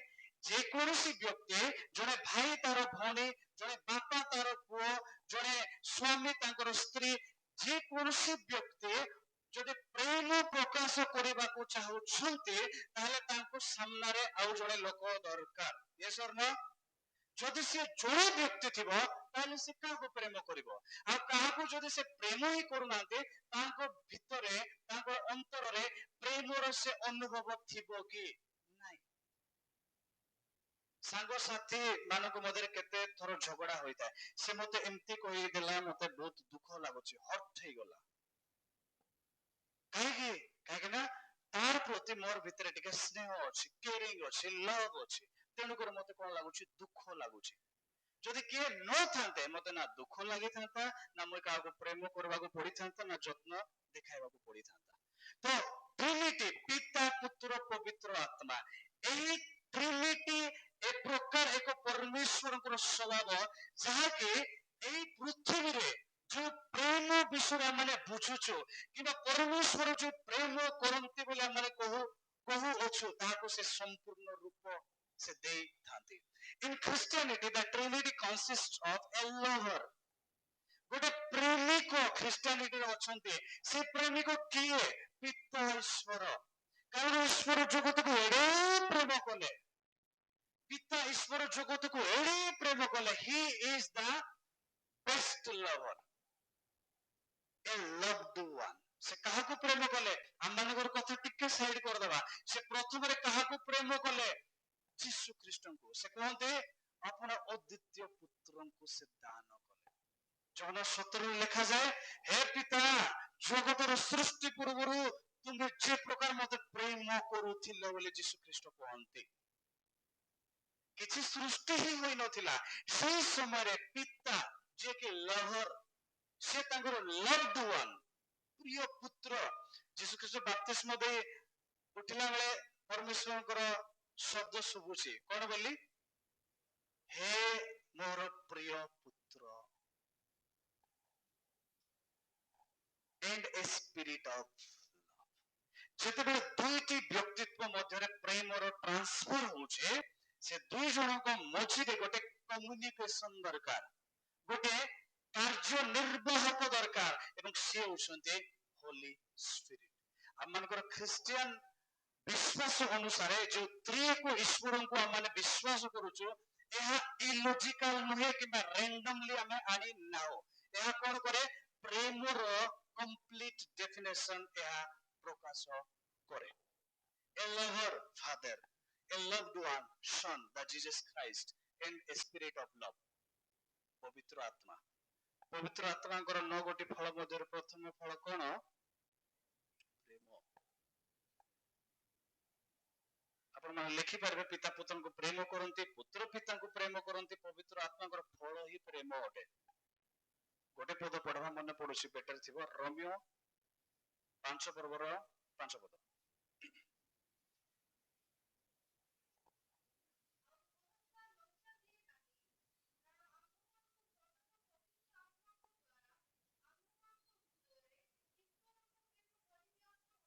ୱାଓ, ଏଠି କଣ ଲେଖା ହେଇଛି? ପ୍ରଦତ୍ତ ପବିତ୍ର ଆତ୍ମାଙ୍କ ଦ୍ଵାରା ଆମ୍ଭମାନଙ୍କ ମଧ୍ୟରେ ଈଶ୍ୱରଙ୍କର ପ୍ରେମ କଣ ହେଇଛି? ପରିବ୍ୟାପ୍ତ ହୋଇଅଛି, ମାନେ ବର୍ଷା ହୋଇଅଛି। ଇଂରାଜୀରେ ଲେଖା ଅଛି poured out ବୋଲି ଲେଖା ହେଇଛି, ତାର ଅର୍ଥ କଣ? ବର୍ଷା ଭଳିଆ ଢାଙ୍କି ହୋଇଯାଇଅଛି। ଆମେ ଗୋଟେ ଦିନ ପାପୀ ଥିଲୁ, ଅଯୋଗ୍ୟ ଥିଲୁ, ସେ ପ୍ରକାର ପାପୀ ଅଯୋଗ୍ୟ ଆତ୍ମିକ ଭାବରେ ମୃତ ଲୋକ ଯିଏକି ନିଜର କର୍ମ ଦ୍ଵାରା ନିଜର ପରିତ୍ରାଣ ହାସଲ କରିପାରୁନାହିଁ, ସେଇ ପ୍ରକାର ଅଯୋଗ୍ୟ ଗୋଟେ ଦିନ ଆମେ ଶତ୍ରୁ ଥିଲୁ, ପରମେଶ୍ୱର ଆମମାନଙ୍କୁ କାଢିକି ନର୍କରେ ପକାଇଥାନ୍ତେ, କିନ୍ତୁ ସେମାନେ କଣ କଲେ? ପ୍ରେମ କଲେ, ଏବଂ ସେଇ ପ୍ରେମ ପବିତ୍ର ଆତ୍ମାଙ୍କ ଦ୍ଵାରା ଆମମାନଙ୍କ ମଧ୍ୟରେ କଣ ହେଇଛି? ପରିବ୍ୟାପ୍ତ ହୋଇଅଛି, ଢାଳି ହୋଇଅଛି। ତ ଏ ପଦରେ ଆମେ କ୍ଲିୟରଲି ଦେଖୁଛୁ ଆତ୍ମାଙ୍କର କାର୍ଯ୍ୟ କଣ? ପରମେଶ୍ୱର ଯେଉଁ ଗୁଣକୁ ଟ୍ରାନ୍ସଫର କରୁଅଛନ୍ତି, ସେଇ ଗୁଣକୁ ସେ ଆମମାନଙ୍କର ମଧ୍ୟରେ କଣ କରୁଛନ୍ତି? ଢାଳୁଛନ୍ତି, ପରିପୂର୍ଣ୍ଣତା ସେ ଦେଉଅଛନ୍ତି। ଆଉ ଗୋଟେ ବଡ ବିଷୟ କଣ? ଆମେ ସବୁବେଳେ ଶୁଣିଥାଉ କଣ? ଈଶ୍ୱର ପ୍ରେମ କରନ୍ତି, ଈଶ୍ୱର ପ୍ରେମ କରନ୍ତି। ନାଇଁ ନାଇଁ ନାଇଁ ନାଇଁ, ଈଶ୍ୱର ପ୍ରେମ କରନ୍ତି, ସେଇଟା ହଉଛି ପ୍ରେମର ଗୋଟେ କାର୍ଯ୍ୟ। ବାଇବଲ କଣ ପ୍ରକାଶ କରେ? ଈଶ୍ୱର ନିଜେ ପ୍ରେମ ଅଟନ୍ତି। God is love। ଆମେ ଯେତେବେଳେ ମଧ୍ୟ ଭାବୁଛୁ ଈଶ୍ୱର ମୋତେ ପ୍ରେମ କରନ୍ତି, ଆଗରେ ଭାବ କିଏ ପ୍ରେମ କରୁଛନ୍ତି? ନିଜେ ଯିଏ ସ୍ୱୟଂ ପ୍ରେମ, ଯିଏକି ନିଜର ସଂଜ୍ଞା ହିଁ ପ୍ରେମ ଅଟେ, ସିଏ ଆପଣ ମାନଙ୍କୁ ପ୍ରେମ କରୁଅଛନ୍ତି। Praise the Lord। ପ୍ରେମର ପ୍ରକୃତ ସଂଜ୍ଞା ମାନେ ତ୍ରିଏକ ଈଶ୍ୱର ସିଦ୍ଧାନ୍ତ ଦ୍ଵାରା ସମ୍ପୂର୍ଣ୍ଣତା ଭାବେ ବୁଝିବାକୁ ପାଇଥାଉ। ପ୍ରେମର ଅର୍ଥ, କେତେଥର ପ୍ରେମ ପ୍ରେମ ବୋଲି ପ୍ରେମର ଅର୍ଥ କହିଦେଉଛି। The best biblical definition ମତେ ଲାଗେ, ଅନେକ ବଡ ବଡ ଥିଓଲୋଜିଆନ ମାନଙ୍କୁ ମଧ୍ୟ ଲାଗେ, ପ୍ରେମର ସଂଜ୍ଞା ସାଂସାରିକ ଭାବେ ପ୍ରେମର ଭିନ୍ନ ଭିନ୍ନ ଅଭଦ୍ର ଶବ୍ଦ ସବୁ ଅଛି। ପ୍ରେମର ସଂଜ୍ଞା ବାଇବଲ ଅନୁସାରେ ପ୍ରେମ କାହାକୁ କୁହାଯାଏ? Sacrificing yourself for the benefit of others। ଅନ୍ୟର ଆଶୀର୍ବାଦ ନିମନ୍ତେ, ଉପକାର ନିମନ୍ତେ ନିଜକୁ ତ୍ୟାଗ କରିବା ହିଁ ପ୍ରେମ ଅଟେ। ସେ ପ୍ରେମ ଆମେ ସାରା ବିଶ୍ୱରେ କାହାଠାରେ ଆଉ କେତେବେଳେ ଦେଖିଥିଲୁ? ସେଲ୍ଫ ସାକ୍ରିଫାଇସିଂ ଲଭ୍ ଆମେ କ୍ରୁଶରେ 2000 ବର୍ଷ ପୂର୍ବେ ଯୀଶୁ ଖ୍ରୀଷ୍ଟ ନିଜକୁ ଯେତେବେଳେ ନିଜର ଶରୀର ଦ୍ଵାରା ଦୁଃଖ ଭୋଗ କଲେ ଏବଂ ନିଜକୁ ଉତ୍ସର୍ଗ କରିଦେଲେ ଜଗତର ଲୋକର ଉଦ୍ଧାର ନିମନ୍ତେ, ସେତେବେଳେ ଆମେ ପ୍ରେମର ପୂର୍ଣ୍ଣ ପ୍ରକାଶନ ବା ସଂଜ୍ଞା କାହାକୁ କୁହାଯାଏ ତା ମାନେ ଜାଣିବାକୁ ପାଇଅଛୁ, ଯାହାକି କେବଳ ଦୁନିଆର ଗୋଟେ ମାତ୍ର ଧର୍ମଶାସ୍ତ୍ର ବାଇବଲରେ ଲେଖାଯାଏ। The Islamic love is not selfless love, that is selfish love। ଇସଲାମ ମୁସଲିମ ମାନଙ୍କର ଧର୍ମର ଯୋଉ ଆଲ୍ଲାହ ଅଛନ୍ତି, ସିଏ କିଛି ପାଇବା ନିମନ୍ତେ ହିଁ ସେ ପ୍ରେମ ଦେଖାନ୍ତି, ସେ ନିଜର ଇଚ୍ଛାରେ କାହାକୁ ପ୍ରେମ କରନ୍ତି ନାହିଁ। କିନ୍ତୁ ବାଇବଲ କଣ ପ୍ରକାଶ କରେ? ଆମମାନେ ଏମିତି ଗୋଟେ ପରମେଶ୍ୱରଙ୍କର ସେବା କରୁଅଛୁ, ସେ ଆମମାନେ ଅଯୋଗ୍ୟ ଥିବା ସତ୍ତ୍ୱେ ମଧ୍ୟ ବାବୁ ଫେରି ଆସେ, ମୁଁ ତତେ ପ୍ରେମ କରୁଅଛି। ହଜିଲା ପୁଅ ଯାଇଛି, ସେ କେବେ ଆସିବ ତାର ବାପା ଜାଣିନାହିଁ, କିନ୍ତୁ ସେ ସବୁବେଳେ ଯାଇକରି ୱେଟିଂ ରେ ଅଛି, ଅପେକ୍ଷା କରୁଛି କେତେବେଳେ ମୋର ପୁଅ ଆଇବ, କେତେବେଳେ ମୋର ପୁଅ। ଆପଣ ମାନଙ୍କୁ ପରମେଶ୍ୱର ସେ ପ୍ରକାର ପ୍ରେମ କରନ୍ତି, ଏବଂ ସେଇ ପ୍ରେମ କରିବା ହେତୁ ପିତା ପୁତ୍ରଙ୍କୁ ଏହି ଜଗତକୁ ପ୍ରେରଣ କଲେ, ପବିତ୍ର ଆତ୍ମାଙ୍କ ଶକ୍ତି ଦ୍ଵାରା ଯୀଶୁ ଖ୍ରୀଷ୍ଟ ଅନେକ କାର୍ଯ୍ୟ ସବୁ କଲେ, ପିତାଙ୍କୁ ସେ ପ୍ରକାଶ କଲେ ଏବଂ ଶେଷରେ ନିଜକୁ ବଳି କରି ସେ ପରମେଶ୍ୱର ଯେ ପ୍ରେମ ଅଟନ୍ତି, by nature he is love ସେ ତାହାକୁ କଣ କଲେ ପ୍ରକାଶ କଲେ ପ୍ରୁଭ କଲେ ପ୍ରମାଣ କଲେ praise the Lord why Trinity is important କାହିଁକି ତ୍ରିଏକ ଈଶ୍ୱର ପିତା ପୁତ୍ର ପବିତ୍ର ଆତ୍ମା ଗୁରୁତ୍ୱପୂର୍ଣ୍ଣ ଆବଶ୍ୟକ important କାହିଁକି ନା without Trinity we will never understand the meaning of love second ବିଷୟ ତ୍ରିଏକ ଈଶ୍ୱର important କାହିଁକି ନା ଏହା ବିନା ଆମମାନଙ୍କୁ କଣ ପରିତ୍ରାଣ ଅସମ୍ଭବ ତ୍ରିଏକ ଈଶ୍ୱରଙ୍କର ଭୂମିକା ଆମମାନଙ୍କର ବ୍ୟକ୍ତିଗତ ପରିତ୍ରାଣରେ ରହିଅଛି ପ୍ରଥମେ ସ୍ଲାଇଡରେ ଦେଖନ୍ତୁ ମନୁଷ୍ୟର ପରିତ୍ରାଣରେ ତ୍ରିଏକ ଈଶ୍ୱରଙ୍କ ଭୂମିକା role of father son and holy spirit ଗୋଟେ ମିଷ୍ଟେକ୍ ଅଛି ସେଟା କେବେ କରବେନି କହି ଦଉଛି ସବୁବେଳେ ଲେଖିବାକୁ ଟ୍ରାଏ କରିବେ role of the father the son the holy spirit କାହିଁକି ନା ସେମାନେ ୟୁନିକ୍ ଆଉ ସିଙ୍ଗଲ ଯେଉଁମାନେ ପାଠ ପଢୁଥିବେ ଆର୍ଟିକଲ ବିଷୟରେ ଜାଣିଥିବେ ଫାଦର ଆଗରୁ TH ଲଗାଇବା କଥା ମୁଁ ଏଇଟା ଭୁଲ କରିଦେଇଛି ଆପଣ ମାନେ ମନେ ରଖୁଥିବେ role of the father the son and the holy spirit ତ ଆମମାନଙ୍କର ମନୁଷ୍ୟର ପରିତ୍ରାଣରେ ମଧ୍ୟ ପିତା ପୁତ୍ର ପବିତ୍ର ଆତ୍ମାଙ୍କର କଣ ଅଛି ଭୂମିକା ରହିଅଛି ସେମାନଙ୍କର ଭିନ୍ନ ଭିନ୍ନ ରୋଲ ଅଛି ପ୍ରଥମ ପିତାଙ୍କର ଭୂମିକା ପିତା ଈଶ୍ୱର ମନୁଷ୍ୟର ପରିତ୍ରାଣର ଯୋଜନାକାରୀ ଏବଂ ଆଧାର ଅଟନ୍ତି ସେ ପରିତ୍ରାଣ କର୍ତ୍ତାଙ୍କ ପ୍ରେରକ ଅଟନ୍ତି ଆମେ ସମସ୍ତେ ଜାଣୁ ଆମମାନଙ୍କର ଉଦ୍ଧାର ନିମନ୍ତେ ପରିତ୍ରାଣ ନିମନ୍ତେ ପୁତ୍ର ଯୀଶୁ ଖ୍ରୀଷ୍ଟଙ୍କୁ କିଏ ପ୍ରେରଣ କଲେ ପିତା ଈଶ୍ୱର ତ what is the role of the father ପିତାଙ୍କର ଭୂମିକା କଣ ଯେ ସେ ମନୁଷ୍ୟର ପରିତ୍ରାଣ ନିମନ୍ତେ ସେ ପ୍ଲାନ କରୁଅଛନ୍ତି ହି ଇଜ ଦ ପ୍ଲାନର ସେ ନିଜର ଯୋଜନା ଅନୁସାରେ ପୁତ୍ରଙ୍କୁ କହୁଛନ୍ତି ଏଇ ଜଗତର ଉଦ୍ଧାର ନିମନ୍ତେ ମୁଁ ଯଦି ଚିନ୍ତା କରିବି ତାହେଲେ ଜଗତର ଲୋକ କେବେ ମଧ୍ୟ ସେମାନେ ନିଜେ ପରିତ୍ରାଣ ପାଇପାରିବେ ନାହିଁ ତେଣୁକରି ତ୍ରିଏକ ଈଶ୍ୱରଙ୍କର ଦ୍ୱିତୀୟ ବ୍ୟକ୍ତିତ୍ୱ ଯୀଶୁ ଖ୍ରୀଷ୍ଟଙ୍କୁ ଯିବାକୁ ପଡିବ if I am not wrong ପ୍ରଥମ ପିତାରେ କଣ ଲେଖାଯାଏ ଜଗତର ପତନ ପୂର୍ବରୁ ଯୀଶୁ ଖ୍ରୀଷ୍ଟ ଆସି ସେ ମୃତ୍ୟୁ ବରଣ କରିବା ନିମନ୍ତେ ନିଖୁନ୍ତ ଓ ନିଷ୍କଳଙ୍କ ବଳି ସ୍ୱରୂପେ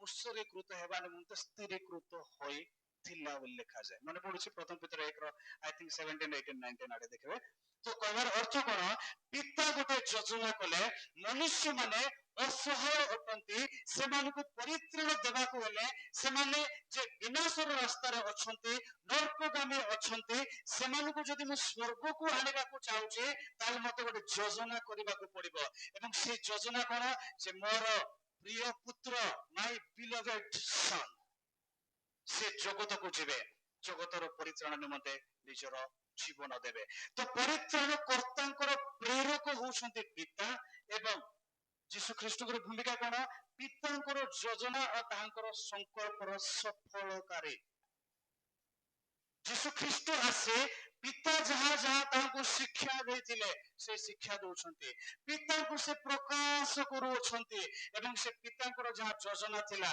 ଯେ ଯୀଶୁ ଖ୍ରୀଷ୍ଟ ବଳିକୃତ ହେବେ ଜଗତର ଉଦ୍ଧାର ନିମନ୍ତେ ପରିତ୍ରାଣ ନିମନ୍ତେ ଏବଂ ସେ ତାହାକୁ ସଫଳ କଲେ ନମ୍ବର 3 ପବିତ୍ର ଆତ୍ମାଙ୍କ ଭୂମିକା ମନୁଷ୍ୟକୁ ପାପ ବିଷୟରେ ଚେତନା ଦିଅନ୍ତି ପୁନର୍ଜନ୍ମ ପ୍ରଦାନ କରନ୍ତି ପିତାଙ୍କର ଯୋଜନା ଗୁଡିକର କାର୍ଯ୍ୟନିର୍ବାହକ ହଉଛନ୍ତି କିଏ ପବିତ୍ର ଆତ୍ମା ଆମେ ବାଇବଲରୁ ଗୋଟିଏ ପଦ ପଢିବା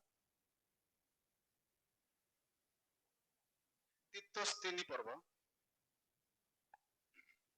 ଯେଉଁଠାରେ ତ୍ରିଏକ ଈଶ୍ୱର ପିତା ପୁତ୍ର ପବିତ୍ର ଆତ୍ମା ବି ଅଛନ୍ତି ପୁଣି ଆମମାନଙ୍କର ପରିତ୍ରାଣ ବିଷୟରେ ସେଠାରେ ଲେଖାଯାଏ ସେମାନେ କି ପ୍ରକାରେ କାର୍ଯ୍ୟ କରନ୍ତି ଯେହେତୁ ମୋ ପାଖରେ ମାଇକ୍ ଅଛି ମୁଁ କହିଦଉଛି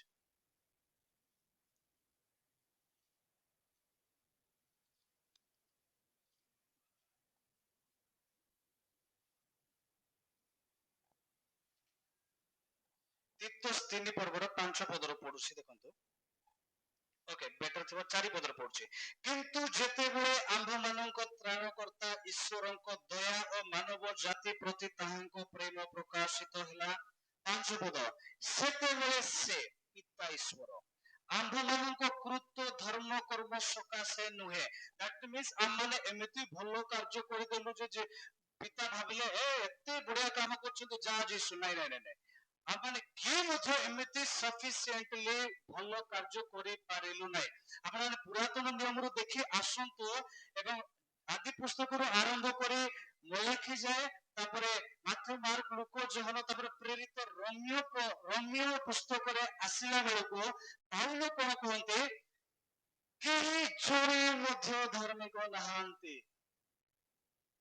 ନା ଅବ୍ରାହମ, ନା ଦାଉଦ, ନା ଆଉ ଯେତେ ବଡ ବଡ ଲୋକମାନେ ଅଛନ୍ତି ପୁରାତନ ନିୟମର, କେହି ଜଣେ ମଧ୍ୟ ପରମେଶ୍ୱରଙ୍କର ନ୍ୟାୟ ବିଚାର ସିଂହାସନ ସମ୍ମୁଖରେ ଧାର୍ମିକ ନୁହନ୍ତି। ଏଟା ଲେଖାଯାଏ, ସେ ଆମ୍ଭମାନଙ୍କର କୃତ ଧର୍ମ କର୍ମ ସକାଶେ ନୁହେଁ, ମାତ୍ର ଆପଣର ଦୟାନୁସାରେ ପୁନର୍ଜନ୍ମର ପ୍ରକ୍ଷାଳନ ଓ ପବିତ୍ର ଆତ୍ମାଙ୍କ ନୂତନୀକରଣ ଦ୍ୱାରା ଆମ୍ଭମାନଙ୍କୁ ପରିତ୍ରାଣ କରି ଅଛନ୍ତି। ଦେଖନ୍ତୁ ଫାର୍ଷ୍ଟ ଲାଇନରେ ଲେଖା ଅଛି, ସେ ଆମ୍ଭମାନଙ୍କ କୃତ ଧର୍ମ କର୍ମ ସକାଶେ ନୁହେଁ, ଅର୍ଥାତ୍ ପିତା ଈଶ୍ୱର ପବିତ୍ର ଆତ୍ମାଙ୍କ ନୂତନୀକରଣ, the third person of the Trinity, ତୃତୀୟ ବ୍ୟକ୍ତିତ୍ବ କିଏ, ପବିତ୍ର ଆତ୍ମା, ସେ ତାଙ୍କର ନୂତନୀକରଣ ଦ୍ୱାରା, ଛପଦ, ସେଇ ଆତ୍ମାଙ୍କୁ ସେ ଆମ୍ଭମାନଙ୍କ ତ୍ରାଣକର୍ତ୍ତା ଯୀଶୁ ଖ୍ରୀଷ୍ଟଙ୍କ ଦ୍ୱାରା ପ୍ରଚୁର ରୂପେ ଆମ୍ଭମାନଙ୍କ ଉପରେ ଢାଳି ଦେଲେ। ଛପଦରେ ଲେଖାଯାଏ ଯୀଶୁ ଖ୍ରୀଷ୍ଟଙ୍କର ନାମ। ଏ ପଦରେ ଆମେ ଦେଖୁଛୁ, ମୋର ପାଖରେ ପ୍ରାୟ more than 30 ରୁ ଉର୍ଦ୍ଧ୍ୱ ପେସେଜ ମାନେ ଅଛି ଯୋଉଠାରେ କି ମାତ୍ର ପଦ ଗୁଡିକ ରହିଛି, ଯୋଉଠାରେ ତିନୋଟି ବ୍ୟକ୍ତି ପିତା, ପୁତ୍ର, ପବିତ୍ର ଆତ୍ମାଙ୍କର ପ୍ରେଜେନ୍ସ ଦେଖିବାକୁ ମିଳେ। ଫେମସ କେତେଟା ବନେଇଛି ଆପଣ ମାନେ ଦେଖିବେ ପରେ। ମୋର କହିବାର ଅର୍ଥ, ଧ୍ୟାନ ସହିତ ଅଳ୍ପ ସମୟ ଶୁଣନ୍ତୁ। ତ୍ରିଏକ ଈଶ୍ୱର ଆମମାନଙ୍କର ପରିତ୍ରାଣ ନିମନ୍ତେ କି ପ୍ରକାର କାର୍ଯ୍ୟ କରନ୍ତି। ପ୍ରଥମରେ ଜାଣନ୍ତୁ, ଆମେ ସମସ୍ତେ ପାପ ହେତୁ ଗୋଟିଏ ଦିନ ଆତ୍ମିକ ଭାବରେ ମୃତ ଥିଲୁ, ଅପରାଧରେ ଆମମାନେ ମୃତ ଥିଲୁ। ବାକ୍ୟ ପ୍ରକାଶ କରେ ଆମମାନେ ତାହାଙ୍କର ଶତ୍ରୁ ଥିଲୁ। ଏବଂ ସେ ସମୟରେ ଆମେ ହୁଏତ ଚେଷ୍ଟା କରୁଥିଲୁ ରବିବାର ଦିନ ପ୍ରାର୍ଥନା ଯିବା ପାଇଁ, କେତେଟା ବାକ୍ୟ ପାଳନ କରି ଆରି କେତେଟା ବାକ୍ୟରେ ଫେଲ ହେବା ନିମନ୍ତେ। ଏ ସମସ୍ତ ପ୍ରୟାସ ଚାଲିଥିବା ସମୟରେ ପରମେଶ୍ୱର ଆମମାନଙ୍କୁ ଦେଖୁଛନ୍ତି, ଇଏ ତ ଚେଷ୍ଟା କରୁଛି କିନ୍ତୁ ପାରୁନାହିଁ, ଇଏ ଚେଷ୍ଟା କରୁଛି କିନ୍ତୁ ଆର ଦ୍ୱାରା ହୋଇପାରୁନାହିଁ। କହିବାର ଅର୍ଥ କଣ, ଆମମାନଙ୍କର ପରିସ୍ଥିତି ଏ ପ୍ରକାର ଥିଲା, ବାକ୍ୟରେ ଯେ ପ୍ରକାର ଲେଖାଯାଏ, ଜଣେ ଲୋକ ଯଦି ସମସ୍ତ ବ୍ୟବସ୍ଥା ପାଳନ କରିବ, ଗୋଟିକରେ ଯଦି ଝୁଣ୍ଟି ପଡିବ, ତାହେଲେ ସେ ସବୁ ବ୍ୟବସ୍ଥା ପାଳନ କରିବାରେ ବିଫଳ ଅଟେ। ଯଦି ମୁଁ 10ଟା ପାପ ଭିତରୁ 9ଟା ପାପ କରୁନାହିଁ, ଗୋଟେ ପାପ କରୁଛି, ତାହେଲେ 9ଟା ପାପ ନ କରିବାର ଭ୍ୟାଲୁ ମଧ୍ୟ କିଛି ନାହିଁ। ସେହି ସମୟରେ ପରମେଶ୍ୱର କଣ କରୁଛନ୍ତି, ଏହି ଆତ୍ମିକ ଭାବରେ ମୃତ, ଅପରାଧରେ ମୃତ, ପାପୀ, ଦୁରାଚାରୀ ମନୁଷ୍ୟ ମାନଙ୍କୁ ମୋର ନ୍ୟାୟ ଅନୁସାରେ କଣ କରିବି, ନରକରେ ମୁଁ ସେମାନଙ୍କୁ ପକାଇବି। କିନ୍ତୁ ସେଠାରେ କଣ ଲେଖାଯାଏ, ସେ ଦୟା ପ୍ରକାଶ କଲେ, ପ୍ରେମ ପ୍ରକାଶ କଲେ। ସେତେବେଳେ ଭାବୁଛ ନାଇଁ ନାଇଁ, ସେମିତି ଯଦି ମାରିଦେବେ ତାହେଲେ ମୋର ଯୋଉ ଦୟା, ମୋର ଯୋଉ ପ୍ରେମ ରହିଛି, ତାର ମିନିଂ କୁଆଡେ ଯିବ। ସେତେବେଳେ ସେ କଣ କରୁଛନ୍ତି, ଏହି ଆତ୍ମିକ ଭାବରେ ମୃତ ଲୋକମାନଙ୍କର ହୃଦୟ ଭିତରେ, ଯେଉଁମାନେ ମଧ୍ୟ ଯେତେବେଳେ ଈଶ୍ୱରଙ୍କର ସୁସମାଚାର ଶୁଣୁଅଛନ୍ତି, ଯୀଶୁ ଖ୍ରୀଷ୍ଟଙ୍କର ସୁସମାଚାର ଶୁଣୁଅଛନ୍ତି, ଶୁଣିବା ସମୟରେ ଯେତେବେଳେ ଲୋକମାନେ ନମ୍ରତାର ସହିତ ଗୋଟେ ଗ୍ରହଣ କରିବାର ଗୋଟେ ଷ୍ଟେପରେ ଆସନ୍ତି, ସେହି ସମୟରେ ବାଇବେଲ ଏହା ପ୍ରକାଶ କରେ ଯେ ପବିତ୍ର ଆତ୍ମା ସେଇ ଲୋକର ଅନ୍ତରରେ ଆସନ୍ତି ଏବଂ ସେଇ ଲୋକ ଆତ୍ମିକ ଭାବରେ ମୃତ ବ୍ୟକ୍ତି, ତାପରେ ମୃତ ବ୍ୟକ୍ତିଙ୍କୁ ଧୀରେ ଧୀରେ ଧୀରେ ଧୀରେ କଣ କରନ୍ତି, ନୂଆ କରନ୍ତି, ସେ ନୂତନୀକୃତ କରିଥାନ୍ତି। ଆଜି ଆମମାନେ ପରିତ୍ରାଣ ପାଇଅଛୁ, ପୁନର୍ଜନ୍ମ ପାଇଅଛୁ, କାହିଁକି, ଆମେ ପାପ ଛାଡି ଅଛୁ କିମ୍ବା ପବିତ୍ର ଜୀବନ ଯାପନ କାଟୁଅଛୁ, ସେଥିପାଇଁ ଆମେ ପୁନର୍ଜନ୍ମ ପାଇନାଉ। ଗୋଟେ ଦିନ ପରମେଶ୍ୱରଙ୍କର ଆତ୍ମା, ତ୍ରିଏକ ଈଶ୍ୱରଙ୍କର ତୃତୀୟ ବ୍ୟକ୍ତିତ୍ବ, ଦ ହୋଲି ସ୍ପିରିଟ, ସେ ଆମମାନଙ୍କ ଅନ୍ତରରେ ଆସି ଆମମାନଙ୍କୁ କଣ କରୁଛନ୍ତି, ନୂତନୀକୃତ କରି ଅଛନ୍ତି। That's why we are born again Christian. Praise the Lord. এই সমগ্র প্রসেসର যোଜନାকাରୀ କିଏ, ପିତା। ଏବଂ ଏ ସମସ୍ତ ପ୍ରୋସେସକୁ ଆକ୍ଟିଭଲି କାମ କରିବାରେ କିଏ ସାହାଯ୍ୟ କଲେ, ପବିତ୍ର ଆତ୍ମା। ଏବଂ କେଉଁ ବିଷୟ ଦ୍ୱାରା ଆମେ ଉଦ୍ଧାର ପାଇଲୁ, ପୁତ୍ର ଯୀଶୁ ଖ୍ରୀଷ୍ଟଙ୍କର ମୃତ୍ୟୁ, ତାଙ୍କର ସମାଧି ଏବଂ ତାଙ୍କର ପୁନରୁତ୍ଥାନ। ପ୍ରେଜ୍ ଦ ଲର୍ଡ। ୱିଦାଉଟ୍ ଟ୍ରିନିଟି ଆମମାନଙ୍କର ପରିତ୍ରାଣ ମଧ୍ୟ ଅସମ୍ଭବ ଅଟେ। ଏଠାରେ ଗୋଟେ ବିଷୟ ଆସୁଥିବ, କୋଶ୍ଚେନ, ତାହେଲେ ପିତା ପୁତ୍ର ପବିତ୍ର ଆତ୍ମାଙ୍କ ମଧ୍ୟରେ ଗୋଟେ ଆମେ କ୍ରମ ଦେଖୁଛୁ, ଗୋଟେ ଅର୍ଡର ଦେଖୁଛୁ। ପିତା ତ ବଡ ମାଲିକ ପୁରା ଦେଖା ଯାଉଛନ୍ତି, ହଁ କି ନାଇଁ? ପିତା ଯେମିତି କହିଲେ ଯୀଶୁ ଆସି ମରି ଯାଉଛନ୍ତି, ପବିତ୍ର ଆତ୍ମା ପୁରା ସାଇଡ ରେ ଅଛନ୍ତି, ମତେ ମଝି ମଝିରେ ଡାକିଲେ ଯାଇକରି ହେଲ୍ପ କରିଦଉଥିବେ। ଆସୁଛି ନା ମାଇଣ୍ଡରେ? ଆସିବା କଥା। ଆସିଲେ ମଧ୍ୟ କିଛି ଭୁଲ ନାହିଁ, କିନ୍ତୁ ବୁଝିବାକୁ ପଡିବ। କଣ ବୁଝିବାକୁ ପଡିବ? ସେମାନେ ତିନି ବ୍ୟକ୍ତି, ସେମାନଙ୍କର କାମ ଅନୁସାରେ ସେମାନେ ସାନ ବଡ ଅଟନ୍ତି। କାମ ଅନୁସାରେ ଯାହାର କାମ ସିଏ କରୁଛନ୍ତି, ସେଇ କାମ ଅନୁସାରେ ସେମାନେ ତିନି ଜଣ ତିନି ଭିନ୍ନ ଭିନ୍ନ କାର୍ଯ୍ୟ କରୁଛନ୍ତି। କିନ୍ତୁ ଗୋଟେ ବିଷୟ କେବେ ମଧ୍ୟ ଚେଞ୍ଜ ହଉନାହିଁ, କଣ? ପବିତ୍ର ଆତ୍ମା ମଧ୍ୟ ଅନନ୍ତ, ଯୀଶୁ ଖ୍ରୀଷ୍ଟ ମଧ୍ୟ ଅନନ୍ତ, ପିତା ମଧ୍ୟ ଅନନ୍ତ। ପିତା ମଧ୍ୟ ପବିତ୍ର, ଯୀଶୁ ଖ୍ରୀଷ୍ଟ ମଧ୍ୟ ପବିତ୍ର, ପବିତ୍ର ଆତ୍ମା ମଧ୍ୟ ପବିତ୍ର। ଏସବୁ ବିଷୟ ଚେଞ୍ଜ ହଉଛି କି? ନାହିଁ। ସେ ସବୁ ବିଷୟ କାହା ପାଖରେ ଥାଏ? କେବଳ ଈଶ୍ୱରଙ୍କ ପାଖରେ ଥାଏ। ଆମେ ପବିତ୍ର କି? ଆମମାନଙ୍କ କ୍ରିୟାକର୍ମ କିମ୍ବା ଆମମାନଙ୍କର ଗୁଣ ହିସାବରେ ଆମେ ପବିତ୍ର କି? ନାହିଁ। ପବିତ୍ର କିଏ? ଏକମାତ୍ର ସତ୍ୟ ଈଶ୍ୱର ପବିତ୍ର। ଏବଂ ସେ ସତ୍ୟ ଈଶ୍ୱରଙ୍କର ତିନିଟା ବ୍ୟକ୍ତିତ୍ବ, ସେମାନେ ମଧ୍ୟ ପବିତ୍ର। ମୁଁ ଟିକେ ଆଗରୁ କହୁଥିଲି କଣ? ତିନିଟା ଯଦି ହଉଛନ୍ତି ତ ତିନିଟା ଈଶ୍ୱର ହେବା କଥା। ନାଇଁ ନାଇଁ, ତିନିଟା ବ୍ୟକ୍ତିଙ୍କର, ପିତା ପୁତ୍ର ପବିତ୍ର ଆତ୍ମାଙ୍କର କେତୋଟି ଗୁଣ ଏମିତି ଅଛି ଯେ ସେଇ ଗୁଣ ତିନି ଜଣଙ୍କର ଏକ୍ସାକ୍ଟଲି ସେମ ଅଛି ଏବଂ ଅପରିବର୍ତ୍ତନୀୟ ଅଛି। ଏବଂ ସେଇ ଗୁଣ ଗୁଡିକ ସେମାନଙ୍କୁ କଣ କରୁଛି? ଏକ ଈଶ୍ୱରରେ ପରିଣତ କରୁଅଛି। ବୁଝୁଛନ୍ତି? ମୋର ସହିତ ଯଦି ମନେକର ତିନିଟା ଭାଇ ଥାନ୍ତେ, ତିନି ଜଣଙ୍କର ତିନିଟା ଭିନ୍ନ ଭିନ୍ନ କାମ ଥାନ୍ତା, କିନ୍ତୁ ଆମମାନେ ଯଦି ଗୋଟିଏ ବିଙ୍ଗ ଅଟୁ, ଗୋଟେ ସ୍ୱଭାବ ଅଟୁ, ଅନନ୍ତ କାଳରୁ ମନେକର ଅଛୁ, ଭାବି ଦିଅ ଅନନ୍ତ କାଳରୁ ଯଦି ଆମେ ତିନିଟା ଭାଇଟେ ଅଛୁ, ତାହେଲେ ଆମର ଗୋଟେ ଗୁଣ କମନ, କୋଉଟା ସେଟା? ଅନନ୍ତ କାଳ, ଯୋଉଟା କି ଅନ୍ୟ ମାନଙ୍କ ପାଇଁ କେବେ ସମ୍ଭବ ହିଁ ନାହିଁ। ଏବଂ ସେଇ ଗୁଣ ଆମମାନଙ୍କୁ କଣ କରୁଛି? ପରମେଶ୍ୱର କରୁଛି। ଆମେ ତ ତିନି ଜଣ ହେଲେ ତିନିଟା ହେଇଯାଉଛୁ, କିନ୍ତୁ ପରମେଶ୍ୱର ସେ ଏକ ଅଟନ୍ତି, ତାଙ୍କର ତିନୋଟି ବ୍ୟକ୍ତିତ୍ବ ରହିଅଛି, କାମ ହିସାବରେ ସେମାନଙ୍କର ଅଧୀନତା ରହିଅଛି। ମୋର ପିତା ଯେମିତି କହୁଛନ୍ତି ମୁଁ ସେମିତି କରିବି ବୋଲି ଯୀଶୁ ଖ୍ରୀଷ୍ଟ କହୁଛନ୍ତି। କିନ୍ତୁ ଯେତେବେଳେ ଆସୁଛି ତାଙ୍କର ପବିତ୍ରତା ବିଷୟରେ, ଅନନ୍ତକାଳୀନ ବିଷୟରେ, ସମସ୍ତ ଈଶ୍ୱରୀୟ ସ୍ୱଭାବରେ they are same, ସେମାନେ ଏକ ଅଟନ୍ତି। ଏସବୁ ବିଷୟ ମୁଁ ପଢିବିନି, ଲେଟ୍ ହେବ।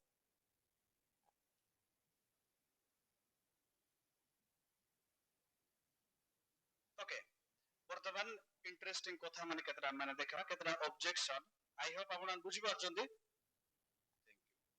ଯାହା ବି ପ୍ରଶ୍ନ ଆସୁଥିବ ଲାଷ୍ଟରେ ପଚାରିବେ ହେଲା।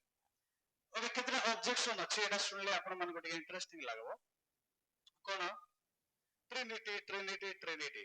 ସେଥିପାଇଁ ମୁଁ ଆଗରେ ବେଶୀ ନେଲିନି, ଫାଷ୍ଟ ବୁଝାଇ ଦେଲି ଯେ ବାଇବଲରେ ତିନିଟା ବ୍ୟକ୍ତି ଅଛନ୍ତି, ସେମାନେ ଏମିତି କାମ କରୁଛନ୍ତି।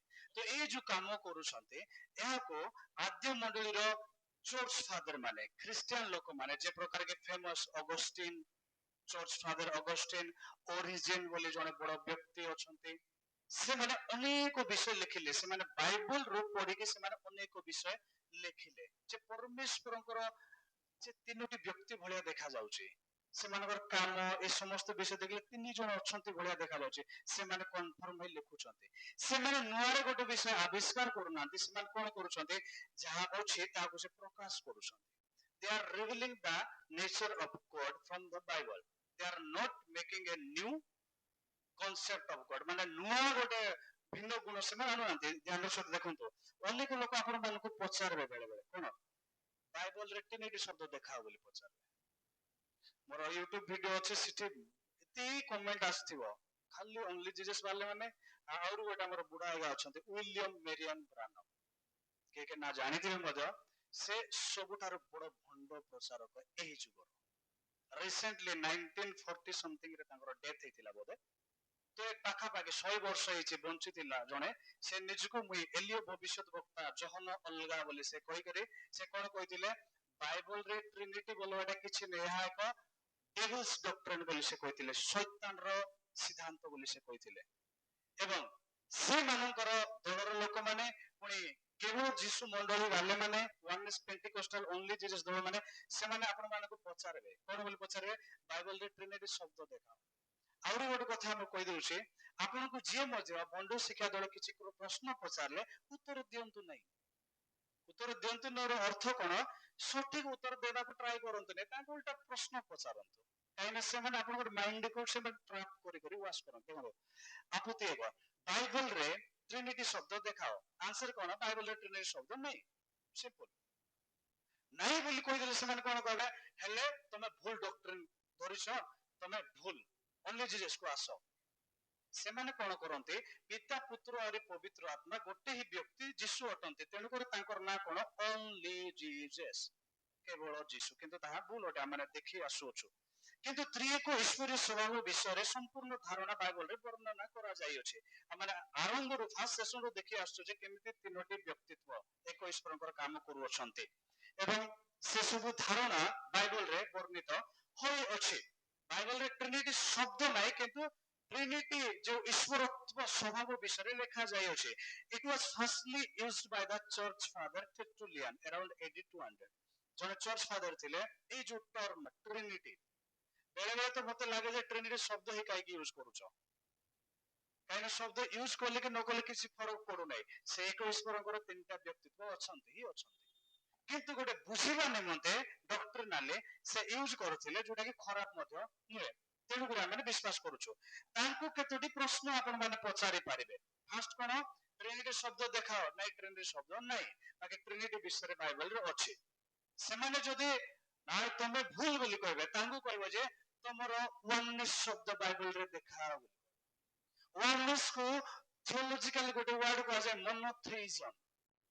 मोनोथेइज्म माने mono means one थेइज्म means God one God monotheism से माने निजको कोन कहंती आमे माने मोनोथेइस्ट ओटो गोटे फेमस भाई गोटे थिले सिलु मोनोथेइस्ट सुनिथिबे तार ना साइड रे सिलु मोनोथेइस्ट बोल लिखिथिबो से पचार ट्रिनिटी शब्द बाइबल रे देखाओ ताको केबे देखाइबो ने ताको पचार बजे मोनोथेइस्ट शब्द बाइबल रे देखाओ आमने एते भी नम्र हेबार किछ आवश्यक नै केते शब्द लिखा है ओमनीपोटेंट ओमनीसिएंट ओमनीप्रेजेंट सर्वशक्तिमान सर्वज्ञानी सर्वव्यापी एक्जेक्टली लिटरली आक्षरिक भाबे आपण माने ए तीनोटी शब्द बाइबल रे देखि पारिबे नै सबुठारु और बड़ विषय बाइबल शब्द ही बाइबल रे नै फिर भी हम बाइबल को व्यवहार करूछौ विश्वास करछौ कि नै आपण को जते के पचारबे ट्रिनिटी शब्द बाइबल रे देखाओ ते बाइबल शब्द बाइबल रे देखा नले बाइबल रे ना ही धर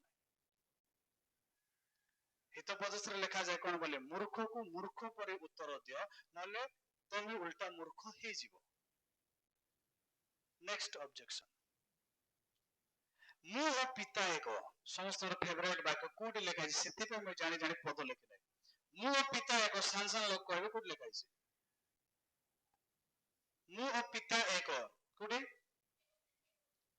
आरा जोहन 10 पर्वर 30 पद कोन लिखा है मु और पिता एको एमती कोइ से माने पसारंते आपण माने पचारबे इन फ्यूचर रे ऑब्वियसली बाइबल तो लिखा है यीशु कहउछन्ते मु और पिता एको दैट मींस से माने एको व्यक्ति अटंते ताले तमे केमती कहि दउछो पिता और पुत्र भिन्न भिन्न होले से माने केमती उत्तर दउ देखंतो हां स्वर्गीय प्रकृति बा अस्तित्व अनुसार पिता और पुत्र एक अटंते हम माने मध्ये विश्वास करूछो गुण हिसाब रे ईश्वरत्व गुण हिसाब रे एसेंस अनुसार सेमानकर अस्तित्व अनुसार दे आर वन किंतु व्यक्तित्व अनुसार पिता पुत्र और पुत्र से माने भिन्न भिन्न अटंती गोटे बढ़िया पद आउ नै छी जदि ताहा सत्य पिता मु पिता एक ताहेले जन 14:28 रे लिखा जाय कोन से बड़का पद अछि तार शेष अनुसार लिखा है पिता मो ठारो महान father is greater than I मो ठारो पिता महान जदि मु पिता एक को जदि समान सेमते आर्गुमेंट करूछन्ते समान को पद दे देबो एठी केमते यीशु कहउछन्ते जे मो ठारो पिता महान बोले टिके बुझा मोर कहबार अर्थ कोन ईश्वरत्व गुण अनुसार से माने एक ही अटंते किंतु व्यक्तित्व अनुसार से माने संपूर्ण भिन्न भिन्न अटंते जदि पिता ही पुत्र अटंते ताहले कि परि पुत्र को ठारो पिता महान होई परिबे नेक्स्ट आ गुड पॉइंट लिखिसे सिटी नेक्स्ट स्लाइड करली नै यीशु पिता को निकट प्रार्थना करूछन्ते निजे निजर पाखरे के प्रार्थना करबे कि केबे मध्य करिवे नै सेमाने कोन कोनती कहि दउछ ओनली जीसस पाखरे अछन्ते सेमानकर कथा कहउछे सेमाने कोनते यीशुकर दुईटा नेचर थिला गोटे नेचर ପୃଥିବୀରେ ହ୍ୟୁମାନ ଥିଲା, ମନୁଷ୍ୟ ଥିଲା, ଆଉ ଉପରେ ଥିଲା ଡିଭାଇନ।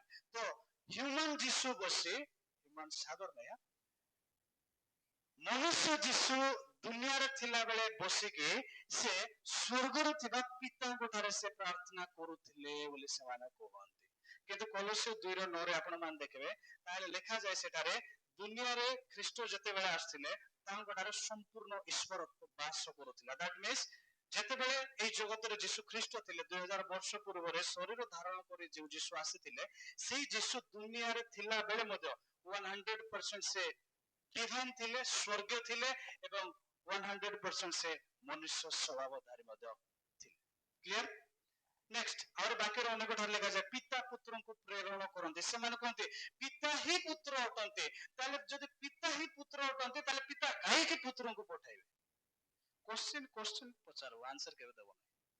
ନେକ୍ସଟ ମ୍ୟାଥମେଟିକ୍ସ ସେମାନଙ୍କୁ ଟିକେ କନଫ୍ୟୁଜ ଅଛି କି ଜ୍ଞାନ କମ ଅଛି ମୁଁ ଜାଣେ ନାହିଁ। ଗଣିତ ହିସାବରେ କଣ ଏକ୍ଜାକ୍ଟଲି ସତ କଥା, କ୍ୱେଶ୍ଚିନ୍ ଆକ୍ଚୁଆଲି କରେକ୍ଟ ଅଛି। କି କ୍ୱେଶ୍ଚିନ୍ ଅଛି ଦେଖନ୍ତୁ, ପିତା ୱାନ, ପୁତ୍ର ପବିତ୍ର ଆତ୍ମା କେତେ ଜଣ ହେଲେ? 3 ଜଣ ହେଲେ। ସେମାନେ କହିବେ 1 + 1 = କେତେ ହେବ? ତମେ ଯଦି 3 ବୋଲି କହିଦବ ତାହେଲେ ଗଲା, ତମର ଟ୍ରିନିଟି ରଙ୍ଗ ବୋଲି କୁହନ୍ତି। ବାକି ଆମେ ମଧ୍ୟ ଜାଣିଛୁ 1 + 1 = 1 + 1 + 1 = କେତେ? 3। ମୁଁ ତ ଆହୁରି ମ୍ୟାଥମେଟିକ୍ସ ଅନର୍ସ ବାଲା। 1 + 1 + 1 = କଣ? 3। ସେମାନେ ଏମିତି କୁହନ୍ତି ତମକୁ ଗଣିତ ବୁଝୁନାହିଁ, 1ରେ 1 ଯୋଗ କରିବ ଆଉ ଗୋଟେ 1 ଯୋଗ କଲେ କଣ ଆସିବ? 3 ଆସିବ। ତାହେଲେ ତ ପିତା ପୁତ୍ର ପବିତ୍ର ଆତ୍ମା ତିନୋଟି ଈଶ୍ୱର ହୋଇଗଲେ ବୋଲି ସେମାନେ କହିଥାନ୍ତି। କିନ୍ତୁ ଆମେ କଣ କହୁଛୁ ନା ଏକ ଈଶ୍ୱର। ଏକ ଈଶ୍ୱର କେମିତି ହଉଛି ଦେଖନ୍ତୁ, ଆମେ ପିତା ପୁତ୍ର ଓ ପବିତ୍ର ଆତ୍ମାକୁ ବ୍ୟକ୍ତି ଅନୁସାରେ 3, ପୁରା ମାଇଣ୍ଡରେ ଫିଟ୍ କରନ୍ତୁ। ବ୍ୟକ୍ତି ଅନୁସାରେ 3ଟା କିନ୍ତୁ ଈଶ୍ୱରତ୍ଵ ଅନୁସାରେ 1। ଗଣିତରେ ଆହୁରି ମଧ୍ୟ କେତେଟା ଅଛି ସିମ୍ପଲି ମାନେ ରୁଲ୍ସ। 1 × 1 × 1, 1 ଗୁଣନ 1 ଗୁଣନ 1 ସମାନ କେତେ? 1। କିମ୍ବା 1 ଭାଗ 1 କଣ ବୋଲଛ ହରଣ, 1 ହରଣ 1 ହରଣ 1 = କଣ? 1। ଆହୁରି ମଧ୍ୟ ଅଛି 1 to the power 1 to the power 1 = 1। ତ ଏ ପ୍ରକାର ମଧ୍ୟ ମ୍ୟାଥମେଟିକ୍ସ ଅଛନ୍ତି, ସେମାନେ କେବଳ ଆପଣ ମାନଙ୍କୁ କନଫ୍ୟୁଜନ କରିବା ନିମନ୍ତେ ଏସବୁ ନେଇଥାନ୍ତି। କିନ୍ତୁ ବେଷ୍ଟ ଲାଗେ କଣ? Infinity into infinity into infinity = infinity. Infinity କଣ ଯେଉଁମାନେ ଜାଣିନାହାନ୍ତି ଶୁଣନ୍ତୁ, ଆମମାନେ ଯେତେବେଳେ ଗଣନା ସଂଖ୍ୟା ଅଛି, ଗଣନ ସଂଖ୍ୟା ଅଛି 1 2 3 4 5 6 7 8 9 10, କିଏ ହାଇଷ୍ଟ କେତେ ଯାଏ ଗଣି ପାରିବ? କିମ୍ବା ଗଣବା କଥା ଛାଡିଦିଅ, ଲେଖି ଲେଖି ଲେଖି ଲେଖି ଲେଖି ଯଦି ଯିବା କେବେ ସେଟା ସରିବ କି ନାହିଁ? ତ ଯୋଉ ସର୍ବ ନାହିଁ ବୋଲି ଯୋଉ କହୁଛୁ, ତାର କେବେ ସମାପ୍ତି ନାହିଁ ବୋଲି କହୁଛୁ, ଲାଷ୍ଟରେ ଯୋଉଟା ଅଛି ତାକୁ କଣ ବୋଲି କୁହାଯାଏ? ଇନଫିନିଟି। ଏବଂ ସେଇ ଇନଫିନିଟି ମ୍ୟାଥମେଟିକ୍ସ ରୁଲ୍ସ ଅନୁସାରେ ଇନଫିନିଟି ଯଦି ଯୋଗ କରିବା, ସେଇ ଇନଫିନିଟିରେ ଆଉ ଗୋଟେ ଇନଫିନିଟି ଯୋଗ କରିବା, ତାହେଲେ ଆମକୁ ମିଳିବ ଇନଫିନିଟି। ଆମେ ଜାଣୁ ପିତା ବି ଅନନ୍ତ ଅଟନ୍ତି, ପୁତ୍ର ବି ଅନନ୍ତ ଅଟନ୍ତି, ପବିତ୍ର ଆତ୍ମା ମଧ୍ୟ ଅନନ୍ତ ଅଟନ୍ତି ଏବଂ ଏହି 3 ଏକ ଈଶ୍ୱର ଯିଏକି ଅନନ୍ତକାଳୀନ ଅଟନ୍ତି। ପ୍ରେଜ୍ ଦ ଲର୍ଡ। ନେକ୍ସଟ ପିତା ପୁତ୍ର ଓ ପବିତ୍ର ଆତ୍ମା କୁଆଡେ ଗଲା? ପିତା ପୁତ୍ର ପବିତ୍ର ଆତ୍ମା ଏମାନେ ଯଦି ଭିନ୍ନ ଭିନ୍ନ ଅଟନ୍ତି ତାହେଲେ ସେମାନେ 3 ଈଶ୍ୱର ଅଟନ୍ତି। ଆମେ ସେମ ବିଷୟ ଆଲୋଚନା କରୁଛୁ। ଆମେ ସେପରି ବୁଝି ନଥାଉ, ସେମାନେ ଯଦି ସେମିତି ବୁଝୁଛନ୍ତି let them understand like that, ସେମାନେ ବୁଝନ୍ତୁ ସେମିତି, କିନ୍ତୁ ଆମେ କେମିତି ବୁଝୁଛୁ? ଆମେ ସେପରି ବୁଝି ନଥାଉ। ଆମର ବିଶ୍ୱାସ ଅନୁସାରେ କଣ? ଅସ୍ତିତ୍ୱ କିମ୍ବା ସ୍ୱର୍ଗୀୟ ପ୍ରକୃତି ଅନୁସାରେ ଈଶ୍ୱର କେବଳ ଏକ ଅଟନ୍ତି, ବ୍ୟକ୍ତିତ୍ୱ ଅନୁସାରେ ସେମାନେ 3 ବ୍ୟକ୍ତି ଅଟନ୍ତି। ହଁ, ଏଇଟା ମୁଁ କହୁଥିଲି ବାରମ୍ବାର ବ୍ୟାଖ୍ୟା କରାଯାଉଥିବା ଏକ ଭୁଲ ଧାରଣା ଅଛି, ତାହା ହଉଛି କଣ? ଅନେକ ଲୋକ କୁହନ୍ତି, ପ୍ରଚାରକ ମାନେ ମଧ୍ୟ କୁହନ୍ତି, ସେମାନେ ଟ୍ରେଣ୍ଡକୁ ବିଶ୍ୱାସ କରନ୍ତି, ମେ ବି ଏତେ ସେମାନେ କ୍ଲିୟରଲି ବୁଝାନ୍ତି ନାହିଁ, ସେମାନେ ଭୁଲ ବୋଲି ମୁଁ ବେଶୀ କହୁନାହିଁ, କାହିଁକିନା ସେମାନେ ଆମମାନଙ୍କର ଟ୍ରିନିଟେରିଆନ ମାନେ ବି ଅଛନ୍ତି। ତ କିନ୍ତୁ ଏହା ଭୁଲ ଅଟେ, ଧ୍ୟାନର ସହିତ ଶୁଣନ୍ତୁ। ପୁରାତନ ନିୟମରେ ପିତାଙ୍କର ଯୁଗ ଥିଲା, ନୂତନ ନିୟମରେ ପୁତ୍ର ଯୀଶୁଙ୍କର ଯୁଗ ଥିଲା ଏବଂ ବର୍ତ୍ତମାନ ଯୀଶୁଙ୍କର ସ୍ୱର୍ଗାରୋହଣ ପରେ ପବିତ୍ର ଆତ୍ମାଙ୍କର ଯୁଗ ଚାଲିଅଛି। ଆମେ ସମସ୍ତେ ପବିତ୍ର ଆତ୍ମାଙ୍କର ଯୁଗରେ ଅଛୁ ବୋଲି ସେମାନେ କୁହନ୍ତି, କିନ୍ତୁ ଏହା ସମ୍ପୂର୍ଣ୍ଣ ରୂପେ ଠିକ ନୁହେଁ। କେତେଟା ଏକ୍ସାମ୍ପଲ ଦଉଛି। ବର୍ତ୍ତମାନ ଯୀଶୁ ଖ୍ରୀଷ୍ଟ କଣ କରୁଛନ୍ତି?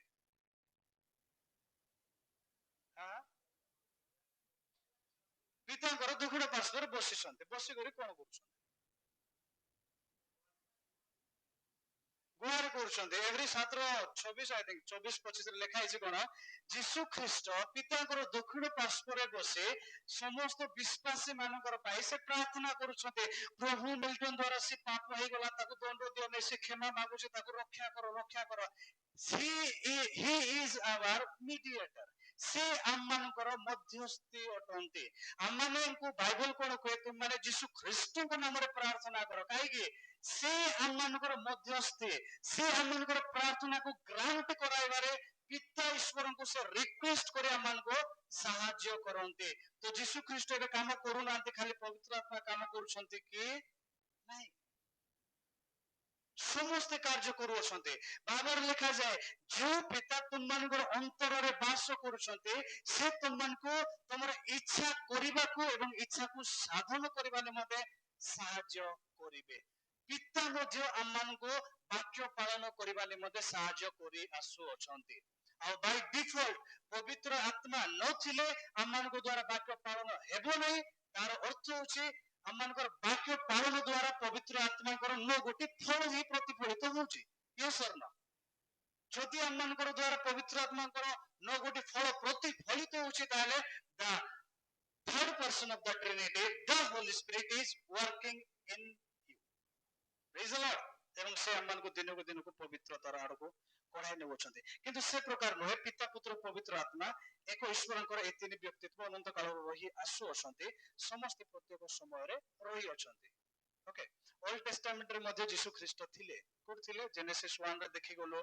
ଆଉ ଅନେକ ଜାଗା ଅଛି। ଦାନିଏଲ 7 ଆପଣ ମାନେ ପଢିବେ, କିମ୍ବା ଆମର ଭାଇ ଗୋଟେ ପଦ କହିଥିଲେ, ହିତୋପଦେଶ 30 ପର୍ବର 4 ପଦ 4, ସେଠାରେ ଲେଖାଯାଏ ଈଶ୍ୱରଙ୍କର ପୁତ୍ର ବୋଲି। ଯେତେବେଳେ ସଦରକ ମୈଶକ ଅବେଦନଗୋ ସିଂହ ଗାତ ମଧ୍ୟରେ, ନିଆଁ ମଧ୍ୟରେ, ଅଗ୍ନିକୁଣ୍ଡରେ ତାହାଙ୍କୁ ଯେତେବେଳେ ପକାଗଲା, ସେଇ ସମୟରେ ରାଜା ଆସିକରି ଦେଖୁଛନ୍ତି ଏମାନଙ୍କ ଭିତରୁ କଣ ଗୋଟେ ଆୱାଜ ଆସୁଛି, ସାଉଣ୍ଡ ଆସୁଛି, ଏମାନେ ମରୁନାହାନ୍ତି କି? ଏମାନେ ତ ଅଙ୍ଗାର ହେଇଯିବା କଥା। ଯେତେବେଳେ ଯାଇ ଦେଖୁଛନ୍ତି 3 ଜଣ ତ ଅଛନ୍ତି, ଆହୁରି ଜଣକୁ ସେ ଦେଖୁଛନ୍ତି। ଆହୁରି କଣ କହୁଛନ୍ତି, ମୁଁ ଆଉ ଜଣେ ପରମେଶ୍ୱରଙ୍କର ପୁତ୍ରଙ୍କ ସଦୃଶ ଜଣେ ଲୋକକୁ ଦେଖୁଛି। ପ୍ରେଜ୍ ଦ ଲର୍ଡ। ଯୀଶୁ ଖ୍ରୀଷ୍ଟ ଓଲ୍ଡ ଟେଷ୍ଟାମେଣ୍ଟରେ ବି ଅଛନ୍ତି। ଆମ୍ଭେମାନେ କାହିଁକି ଏକ ଈଶ୍ୱରଙ୍କର ତିନୋଟି ବ୍ୟକ୍ତିତ୍ୱ ରହିଅଛି ବୋଲି ବିଶ୍ୱାସ କରୁ? କାହିଁକି ନା ବାଇବଲ ଏହା ପ୍ରକାଶ କରେ। ଏହା ମାନେ ନୂଆରେ କିଛି ଇନଭେଣ୍ଟ କରୁନାହୁଁ, ଏହା ଅଲରେଡି ବାଇବଲରେ ଅଛି। we are just learning.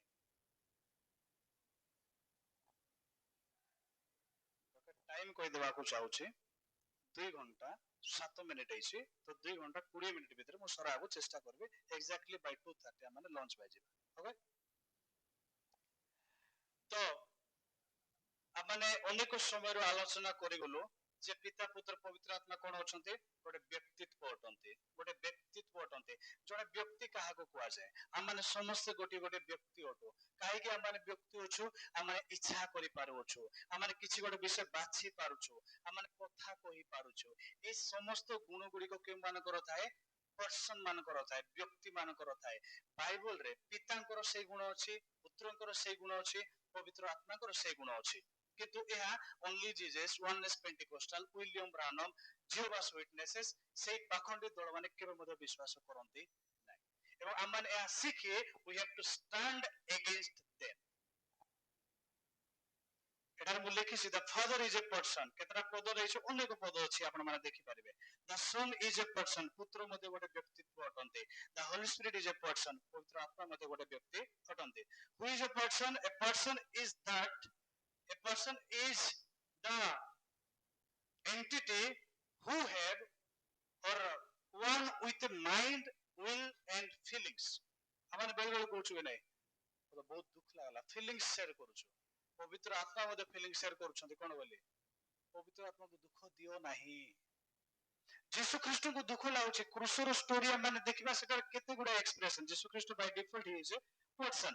ଏବଂ ପିତାଙ୍କର ବିଷୟରେ ମଧ୍ୟ ଆମେ ଦେଖିବା, ସେ ବ୍ୟକ୍ତି ଅଟନ୍ତି। ମାତ୍ର 3:16-17 ଯୀଶୁ ଖ୍ରୀଷ୍ଟ ବାପ୍ତିସ୍ମ ନେବା ସମୟରେ 3 ଜଣଙ୍କର ଉପସ୍ଥିତି ଆମେ ଦେଖୁଛୁ।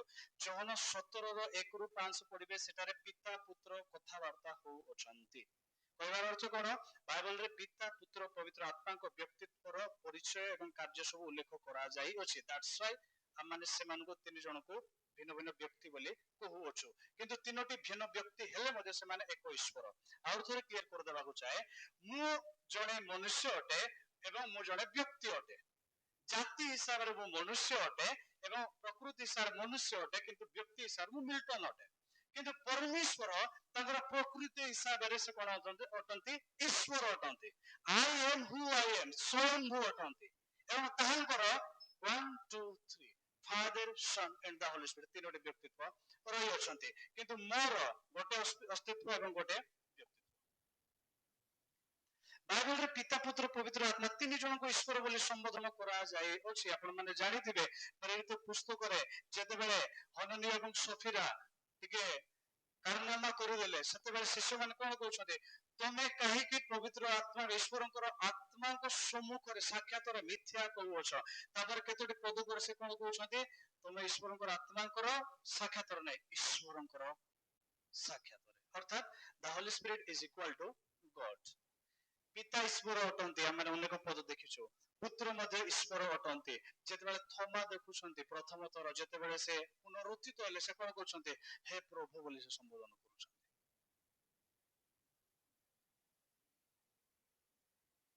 ମୁଁ ଟିକେ ଆହୁରି କହୁଥିଲି, ଯେତେବେଳେ ଯିଶାୟ ଭାବବାଦୀ ପରମେଶ୍ୱରଙ୍କୁ ଦେଖୁଛନ୍ତି, ସେ ନିଜକୁ ଅଶୁଚି ଅନୁଭବ କରୁଅଛନ୍ତି ଏବଂ ସେ କଣ କହୁଛନ୍ତି? ଧର୍ମମୟ ଧର୍ମମୟ ଧର୍ମମୟ। ଇଂରାଜୀରେ ଲେଖାଯାଏ ହୋଲି ହୋଲି ହୋଲି, ପବିତ୍ର ପବିତ୍ର ପବିତ୍ର। ମୋର ପ୍ରିୟ ମାନେ, ଗୋଟେ ବିଷୟ ଆମେ ଜାଣିବା ଦରକାର। ଆମେ ଯଦି ବାସ୍ତବିକ ଭାବେ ପରିତ୍ରାଣ ପ୍ରାପ୍ତ ଈଶ୍ୱରଙ୍କର ସନ୍ତାନ ସନ୍ତତି ଅଟୁ, ଆମେ ପ୍ରାୟତଃ ସବୁ ସମୟରେ ଏ ମିଟିଂ ସରିଯିବ 6-7 ଥର ସେଇ ଶବ୍ଦ ବ୍ୟବହାର କରିଥାଉ। କଣ? ପରମେଶ୍ୱରଙ୍କର ଉପସ୍ଥିତି, ପରମେଶ୍ୱରଙ୍କର ଉପସ୍ଥିତି। ମନେ ରଖନ୍ତୁ, ଯେତେବେଳେ ମଧ୍ୟ ଆପଣଙ୍କର ଜୀବନରେ ପରମେଶ୍ୱରଙ୍କର ଉପସ୍ଥିତି ଆସୁଅଛି, ସେଇ ସମୟରେ ଆପଣ ନିଜକୁ ଫିଲ୍ କରିପାରିବେ ଯେ ଆପଣ କେତେ ବଡ ପାପୀ, ଆପଣ କେତେ ବଡ ଅଶୁଚି ବ୍ୟକ୍ତି ଅଟନ୍ତି। ପରମେଶ୍ୱରଙ୍କର ଉପସ୍ଥିତିରେ ନାଚି ଗାଇ ଉଣ୍ଡଲା ଉଣ୍ଡଲି ହେବେ ନାହିଁ। ପରମେଶ୍ୱରଙ୍କର ଉପସ୍ଥିତିରେ you will realize that you are the sinner। Paul କୁହନ୍ତି, ମୁଁ ପ୍ରଧାନ ପାପୀ। ଆମମାନେ ବେଳେ ବେଳେ ଗୋଟେ ଗୀତ ଗାଇକରି ମୁଁ ଗୋଟେ ପ୍ରଧାନ ସାଧୁ ଗଲା ପରା ଲାଗେ। ପରମେଶ୍ୱରଙ୍କର ଦୃଷ୍ଟିରେ ସେମାନଙ୍କୁ ରକ୍ତ ଦ୍ୱାରା ଧୌତ କରିଅଛନ୍ତି ସତ, କିନ୍ତୁ ଯେତେବେଳେ ପରମେଶ୍ୱରଙ୍କର ସାନ୍ନିଧ୍ୟକୁ ଯାଉଛୁ, ଆମେ ଯେ ପର୍ଯ୍ୟନ୍ତ ଏହା ଅନୁଭବ କରୁନାହୁଁ ଯେ ମୁଁ କାଲି ପାପ କଲି, ତାହା ମୋ କରିବାର ନଥିଲା ଏବଂ ଏହା ପରମେଶ୍ୱରଙ୍କର ଦୃଷ୍ଟିରେ ଗୋଟେ ଘୃଣାଜନକ ବିଷୟ। ପ୍ରଭୁ ମତେ କ୍ଷମା କର, ମୁଁ ପାରୁନାହିଁ, ମୁଁ ଦୁର୍ବଳ ମନୁଷ୍ୟ, ହାୟ ଦୁର୍ଭାଗ୍ୟ। ସେଇ ସମୟରେ ଜାଣନ୍ତୁ ପରମେଶ୍ୱରଙ୍କର ଉପସ୍ଥିତି ଆପଣଙ୍କର ଜୀବନରେ ଅଛି। ନଟ୍ ଓନ୍ଲି ଦିସ୍, ଆଶୀର୍ବାଦ ସମୟରେ, ଭଲ ସମୟରେ ମଧ୍ୟ ଥିବ, କିନ୍ତୁ ଯିଶାୟ 6 ପର୍ବରେ ଆମେ ଯାହା ଦେଖୁଛୁ, one of the sign of the presence of God is that you will feel guilty for your sin। ଆପଣମାନେ ନିଜର ପାପ ସକାଶୁ ଦୋଷୀ ଅନୁଭବ କରିବେ, କେବେ ମଧ୍ୟ ଦଣ୍ଡିତ ଅନୁଭବ କରିବେ ନାହିଁ, କିନ୍ତୁ ଦୋଷୀ ଅନୁଭବ କରିବେ। ଏବଂ ସେଇ ସମୟରେ ତୁରନ୍ତ ଆପଣମାନେ ପରମେଶ୍ୱରଙ୍କୁ ପାପ କ୍ଷମା ମାଗି ପାପ ସ୍ୱୀକାର କରି ତହିଁରୁ ଫେରିବା ଉଚିତ। ବାଇବେଲ ପ୍ରକାଶ କରେ ପିତା ପବିତ୍ର, ପୁତ୍ର ପବିତ୍ର, ଆତ୍ମା ପବିତ୍ର। one of the trinity ଆମେ ଓଲ୍ଡ ଟେଷ୍ଟାମେଣ୍ଟରେ ଯଦି ଯିଶାୟ 6ରେ ମଧ୍ୟ ଦେଖୁଅଛୁ।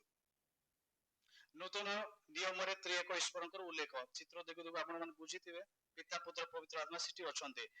ଆଉ ବେନେଡିକ୍ସନ ସମୟରେ ଲାଷ୍ଟରେ କଣ କୁହାଯାଏ? ଯେତେବେଳେ ପିତା ଈଶ୍ୱରଙ୍କର ପ୍ରେମ, ଅନୁଗ୍ରହ, ଶାନ୍ତି, ଯାହାକି ପ୍ରଥମ କରିନ୍ଥୀୟ କେତେରେ ଲେଖା ହେଇଛି ଦେଖିଦେବେ, 2 କରିନ୍ଥୀୟ 13 ର ଲାଷ୍ଟ ବୋଧେ ଓକେ ଲେଖାଯାଏ। ତ ଆମେ ତିନୋଟି ବ୍ୟକ୍ତିତ୍ୱର ଉଲ୍ଲେଖ ଦେଖି ପାରିଥାଉ।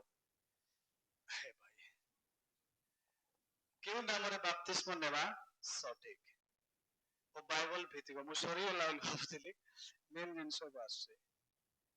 ଏସବୁ ବିଷୟ ମୁଁ ଆଜି କହିବି ନାହିଁ, କିନ୍ତୁ ଏଇଟା ଟିକେ କହିବା ଉଚିତ।